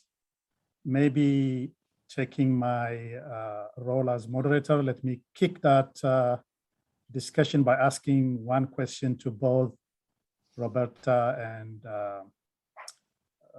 Mr. Gabriel. My question is, if you think the private higher education has a significant role in addressing development challenges in our context in sub-Saharan Africa, how is the World Bank or the African Development Bank positioning itself in terms of providing funding for private higher education institutions? Roberta? Okay, sure. Thank you so much for the question. So the way that the World Bank funds projects is that the government of the member state, whatever the state would be, and I'll use an example, Tanzania, because we recently in May of this year had a $425 million project approved by the World Bank Board specifically for higher education. So in the development of that project, the Ministry of Education, the Ministry of Finance approaches the bank and says, this is the challenge we are facing, and we would like your support in designing an intervention. So when we approach this question of how do we reform a sector to be more responsive to the labor market, to be more inclusive, et cetera, whatever the objectives that are agreed between the country and the bank, we actually make a point to include private higher education in that conversation from the very beginning. And in some countries, as I noted in my presentation, that's a really difficult conversation. Many countries have actually worked recently to restrict private higher education expanding and becoming more significant because of some of the benefits that we see. This idea of competition, et cetera, can be seen as a negative on the public administrative side. So we still push the conversation a bit, even if we say, okay, well, maybe you don't want project funds to go to private institutions, but you should still, when you elaborate your quality assurance mechanisms or you offer expanded student loan regimes into in your space, those should be made available to the private sector. So private higher education should benefit from your quality assurance, capacity building, interventions, accreditation, et cetera, Likewise, privately enrolled students should have access to the student loans that are offered publicly. So we kind of incrementally introduce private higher education where there is resistance or where there's just no historic norm for it. And in other spaces, it's an open conversation from the very beginning. And then we work to balance those out alongside the Ministry of Finance and the Ministry of Education. Thank you. So Gabriel, any thoughts? Yeah, I think what the professor just explained is largely what happens when this is a state-led effort to expand higher education. But if the institution that's seeking financing is strictly a for-profit institution, then they can also borrow money from the private sector window of these two institutions. The African Development Bank and World Bank processes are fairly similar, and what you said about the state borrowing applies exactly to the African Development Bank, my former institution. But if indeed a for-profit higher education institution seeks funding, then they can access the private sector window of these institutions and borrow money to expand their services, but at market rate, just like they would from any financial institution. Perhaps they do get better terms and conditions for the borrowing, but and at times it may even be semi-concessional borrowing. But the message is, yes, if it is a for-profit, profit-making institution, which is fine, then they can go to the private sector window of these institutions to get money. Thank you. Thank you so much. I think there is a follow-up question from Dr. Wondosan that's related to what you were describing here. His question is basically, what are the strategies of the World Bank and the African Development Bank? We know that World Bank, African Development Bank have really a strong a mechanism by which they can influence government policies. We know that. So what strategies or mechanisms are there in place at the level of the World Bank or the African Development Bank in terms of supporting growth in public higher education institutions? That's a question from Dr. Wondosan. Any one of you can start. Well, I do have to leave in like 1 minute, so I'm going to answer the question and then I will bounce out. But as I mentioned earlier, I mean, what we can do, we really do try to do regularly, is not just to have an ongoing dialogue, an open conversation that's always inclusive of private higher education. I mean, I will say, and I know this is true for the African Development Bank as well, we're extremely respectful of the dialogue that comes to us from the client country. If they come to us with resistance on private higher education, we are not going to force them in any way to embrace private higher education, but we will engage in a conversation about private higher education, and we will keep introducing why this could be helpful, how this could be beneficial to them in the long term, in hopes that with evidence and with an ongoing dialogue, we can change hearts and minds a bit in ways that can be useful to the client. There's no benefit to the bank either in pushing one or the other or in alienating our clients. And so we have no interest in doing either of those things, but we do want them to utilize the best possible sources of interventions to improve education and to create access and equity. And private higher education really is very powerful for that. So we engage in that dialogue as long as possible. Again, I'm so sorry that I can't stay longer. I will make myself available via email. If anyone has questions they want to send to me directly, please do. I'll put my email address in the chat. But thank you so much again for the opportunity to be here today. It was my pleasure. Thank you very much, Roberta. We understand, and there are so many questions, but hopefully people will send me email. I'll answer them. I promise. Okay. All right. Thank you so much, Roberta. Thanks. Safe travel. Thank you. Mr. Gabriel, do you want to respond to that question from thank you, Teshome, but I'm not sure I understand what Dr. Wondosan means by the need to support with the government. Yes, I think there is room for institutions such as the World Bank and the African Development Bank and others to encourage countries to put in place appropriate policy and reforms that enables private higher education to thrive. But beyond that, I'm not sure what else is required. I think the days when you needed to convince government of the value of higher education are long gone. I think there is a clear understanding and appreciation of the role and contribution of private higher education in the development process. Where we now need to focus our energy is in making sure that the governments have the appropriate policies and regimes and regulatory bodies and capacity to build the sector and so on. But beyond that, I see actually no need for further intervention by external partners such as these institutions into the government's discussion on higher education. But I'd be happy to hear if he has detailed issues to mention. Thank you. Dr. Wonderson, do you want to take the opportunity? Wonderson?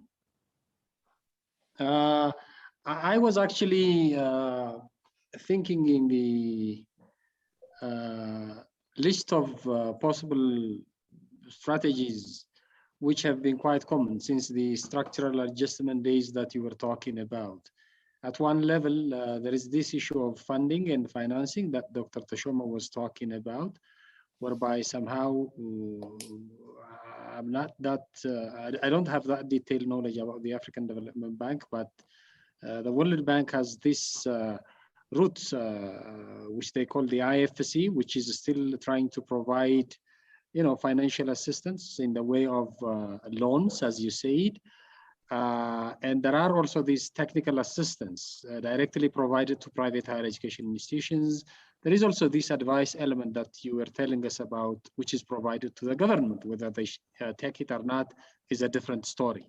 So are there different mechanisms of this type, which you have, carved out to somehow assist the growth of the private higher education sector as an important sector which is recognized by the African Development Bank or the World Bank? Or is it simply an issue of dialogue, which may or may not always work in the short or long term? That's the kind of thing I had in mind. Thank you. Should I? Well, thank you, Professor. You're quite right. The IFC, by the way, I don't speak for either of these two institutions. I've worked in the former one and I'm currently at the World Bank, so I don't speak for them. But with that caveat, the funding, I think IFC is a very good example. These institutions do promote private higher education.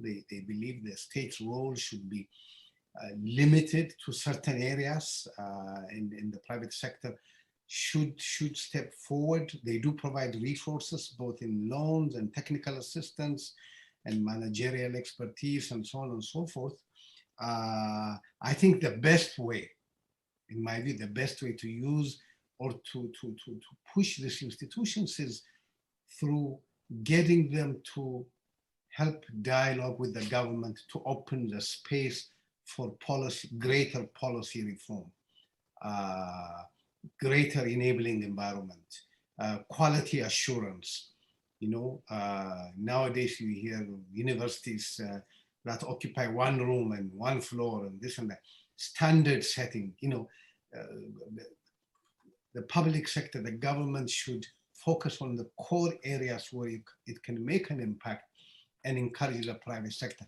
But there will always be the need for these public institutions that will bear the brunt of the research, knowledge generation, and so on activities, at least initially. If you look at the US, I mean, some of the best research comes out of Harvard and Stanford and Princeton and all these universities, and yet these are all private institutions. But equally, the public institutions do the same thing. So it is a shifting paradigm, but until we get there, until we get to the point where the private institutions can rightfully say they are at par with public institutions, the role of the state in this process will continue to evolve. Thank you. Thank you very much. Are there any questions from participants? If you would like to raise your hands or.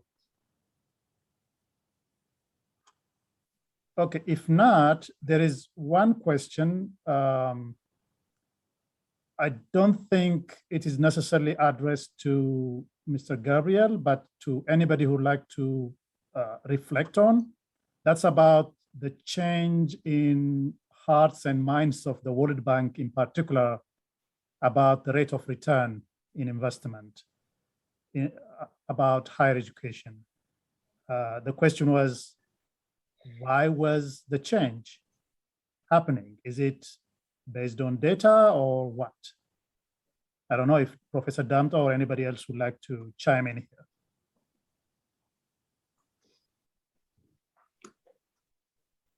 I was not following the question. I apologize, Mr. Moderator. The question was, there is a change in the policy of the World Bank now saying that there is a higher rate of return on investment in higher education. So what is the basis for that change? Right. Okay. I'll probably be very short on this.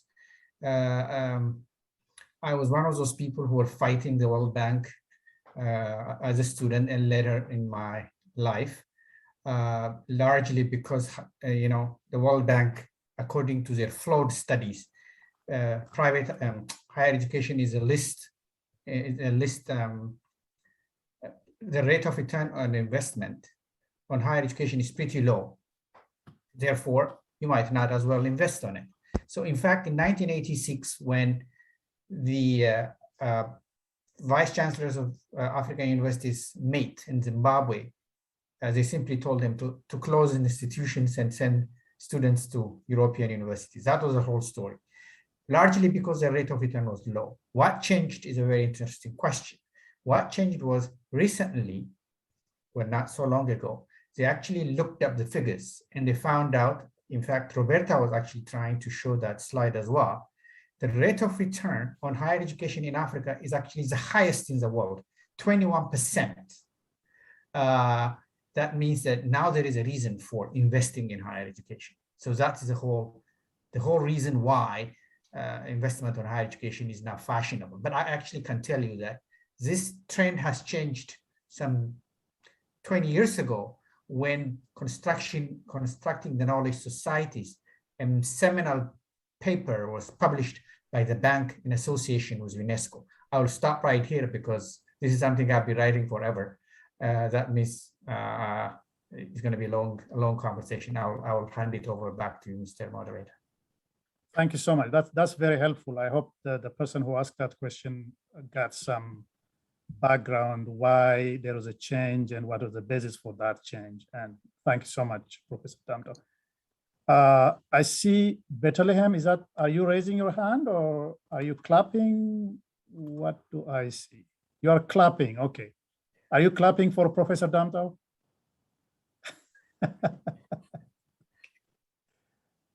All right. Any other question? Maybe there is one question that's related to internationalization.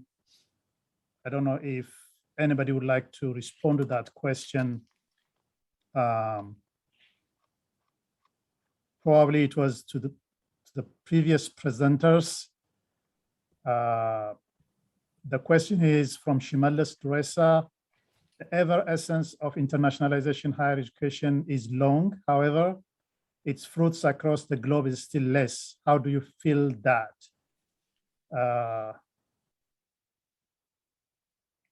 However you understand that question, if somebody could respond to that, maybe. We have 1 or maximum 1.5 minutes. Anybody would like to tackle that?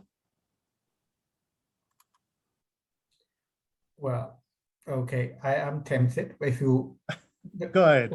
If the question are very clear though, it's on internationalization. Okay. Shimalis, do you want to elaborate on that? Yeah. As someone who has debated with Hans David for a while, I should be able to answer some of those questions. Shimalis Teresa, could you speak? Could you unmute? If he happens to be around. He is. I can see him. At least. Okay. Okay. So we'll pass. Maybe he will send us email, send people email. All right, let's conclude this session by thanking Mr. Gabriel Nagatu for an excellent intervention and for agreeing to share his experience and his thoughts with us.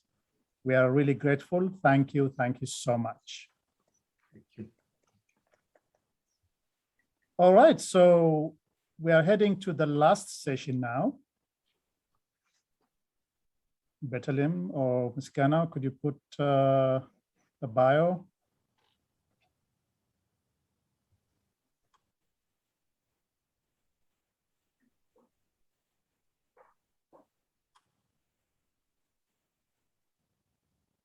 Bethlehem, Ms. Ghana, the bio for the last speaker. I mean, the final speaker. Betty is doing that. Okay.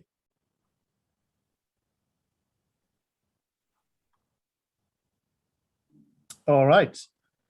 So we are at the last leg of this conference, this international conference. I am sure it has been a very fruitful discussion and presentation and exchange of ideas. Once again, thank you to the organizers, particularly St. Mary's University, AAU, and others. Now I will invite my friend, Balai, Professor Balai Kasa, who is a professor of agricultural economics, past president of Haramaya University, and currently the interim deputy rector of the Pan-African University, I think based in Cameroon. He's a prolific author, several journal papers, peer-reviewed journal papers, that is study reports, papers, and training materials. And he's also a recipient of the International Visitors Program of the US Department of State and the Chancellor's Gold Medal for Best Graduate in the Faculty of Agriculture, AAU, when he graduated. I think this is very simple bio. He has more than these, but will not take time to talk about Professor Balai, who has done a lot for higher education development, particularly in Ethiopia, but now across the continent. Professor Balai? Thank you, Dr. Tashoma. We can't see you. Can you put the video on? You can't see me because I'm reading from my screen, so you can't see me. Okay. Thank you very much for your generous introduction. And I was actually pulled into this last session by my friend, Professor Damto. And Professor Damto is one of the very few people to whom I can't say no. So when he had asked me to chip in, I couldn't say no. So mine is a kind of, closing remark. And I think Damto has the ingenuity of asking Mr. Gan to draft a closing remark. So I had that draft and I went through it, made my contribution. If there are, issues that I might, be erroneously presenting, that's going to be entirely my responsibility because I went through it, edited it, re-edited it, and I assume the entire responsibility for the contents of this closing remark. So I think Professor Agbor is not with us at this moment. Professor Agbor, Commissioner for Education, Science, Technology, and Innovation at the African Union Commission, Ethiopia. Dr. Wondersen Tamrat, founder and president of St. Mary's University. Eminent academics, researchers, professionals present at this virtual conference, distinguished guests, ladies and gentlemen. It gives me great pleasure to be here with you at the 19th International Conference on Private Higher Education in Africa and make concluding remarks. First, I would like to take this opportunity to congratulate St. Mary's University and co-organizers on the successful organization of the conference with the theme African Higher Education and its contributions to self-reliance. Today's conference deliberated on 3 timely sub-themes, namely technology and implication on access, equity and quality, internationalization of higher education and its benefits and implications, and private higher education in Africa, the response to development challenges.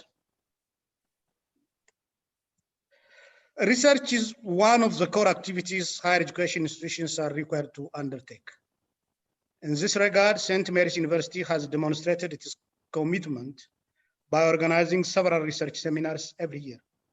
And this is one of the scholarly debates organized for the 19th year in a row. As has always been the case in the last several years, the speakers of this conference who have been drawn from different corners of the world have shared their experiences, which I strongly believe will have meaningful contributions to our efforts in making higher education relevant and responsive. The Ministry of Science and Higher Education is developing a national research strategy and priorities in order to create an enabling environment for research undertakings that would enable stakeholders to meet Ethiopia's 10-year development plan, proactively overcome challenges ahead, avoid redundancy of efforts, make efficient and effective utilization of limited resources, and achieve the sustainable development goals.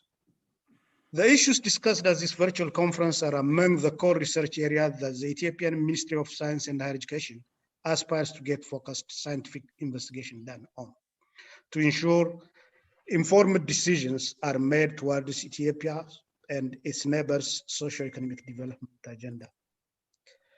As we have not still come out of the multifaceted challenges of COVID-19 pandemic, we should make sure that we live above the challenges. Using technology to create access to quality higher education to all citizens residing in the different parts of Africa in general, and Ethiopia in particular, becomes relevant. Since governments cannot provide such services alone, the role of private higher education in reaching out to those in need of higher education is evident. In this highly interdependent area, the key to solving Africa's problem is to ensure strong partnership and commitment. Ethiopia should keep abreast of social, economic, and political developments within and outside. I think the conference has picked timely issues and flagged ideas relevant to the demands of our time. Ladies and gentlemen, as you all are aware, Ethiopia is facing political crisis whose consequences are affecting each and every household. The unjust influence by the West in relation to GERD and internal political affairs has stood out. This is the right time for all of us to unite and make our contributions toward the betterment of the generations to come. The role of scholars and researchers in this regard is imminent. I therefore urge us all to use our potential to contribute to Ethiopia's peace and development and fight against the manifestations and disinformation out there in the social media. Who else is better equipped and prepared to deliver knowledge-driven critical analysis and accurate information to the wider public and correct the misinformation than we, the scholars? The other serious challenge that has continued to affect our people is COVID-19 pandemic, which is fast spreading. According to the report by the Ministry of Health, the daily reported cases have increased from a barely 2% to double-digit figures in just 6 weeks. This is an indication that we should continue taking more serious preventive actions. As the saying goes, prevention is better than cure. Abiding by the health professionals' advice is the only practical way to stay healthy and safe. Experience over the past few years shows that Ethiopian government has always been and will continue to be supportive of private higher education institutions, research undertaking of this type. That's why the Ministry of Science and Higher Education has joined St. Mary's University and its partners, the African Union Commission, the Association of African Universities, the University of KwaZulu-Natal, International Networks for Higher Education in Africa, and the Program for Research on Private Higher Education in organizing this conference. I would like to thank the speakers, moderators, organizers, and participants of this conference. My special thanks should go to Professor Dam Totafera and Dr. Teshome Izengao for their persistent engagement in the successful organization of this annual event for very many years now. My special gratitudes go also to Dr. Onesent Amrat, who's been working tirelessly beyond the call of duty to make this conference. So a few words about Dr. Wondersen. I call him Wondersen. I'm not going to change now. Wondersen is a hardworking individual who really works hard beyond the call of duty. He's a lifelong learner. By the way, he's a newly minted doctor. He is a prolific author. His scientific productivity is impressive. In addition to the books that he published, he authored rather. He was the author of many scientific articles on higher education, both in Ethiopia and around the world.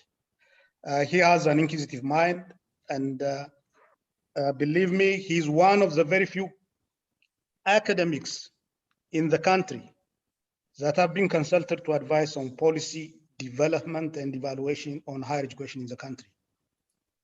Wondersen has also played a proactive and leading role in the development of private higher education in Ethiopia. So I think it would be proper to congratulate him for the work well done and also for being newly minted as a doctor. So with these remarks, I know that, I was digressing out of the text, but it's worth it. And thank you very much for your attention. And with that, I declare the conference officially closed. Thank you very much. Thank you very much. Thank you. Thank you.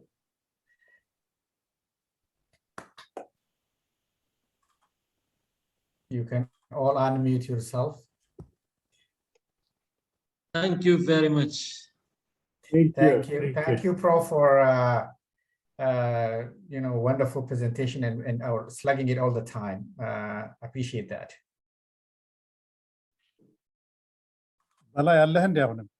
Thank you, thank you. Now you can see me because I was reading from my screen.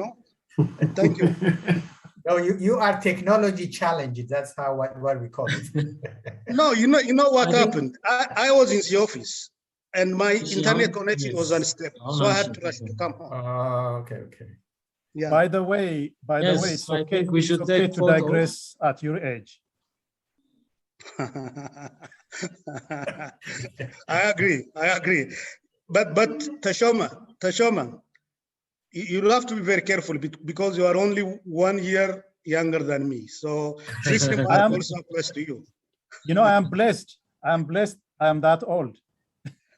I think let me introduce here at this stage to my professor here, Professor Songa, that the earlier moderator, here he is, Dr. Teshome happens to be the former State Minister of Higher Education, and he has played a very critical role in the development of Ethiopian higher education policy. I'm just being generous with him, regardless of what he's done to me earlier. Now you have all the so time. serious. You can say whatever you want. Anyway, thank you. Greetings to all of you. I was unable to unmute. Thank you very much. I think they have helped me to unmute from the host. There, Dr. Zubano, maybe. That is just to all of you. Tedla.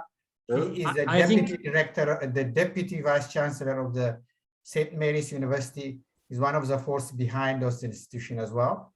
I'm taking the liberty of introducing him. Hi, Tedlandina. እንደምናችሁ Hi. I pass my greetings to all of you. Dr. Tashome, Professor Danto, and Professor Belai. I mean, it's a long time since we saw each other here on the screen. Your It's former COVID. boss? It's COVID. But still, Yeah. while I'm still at it, I should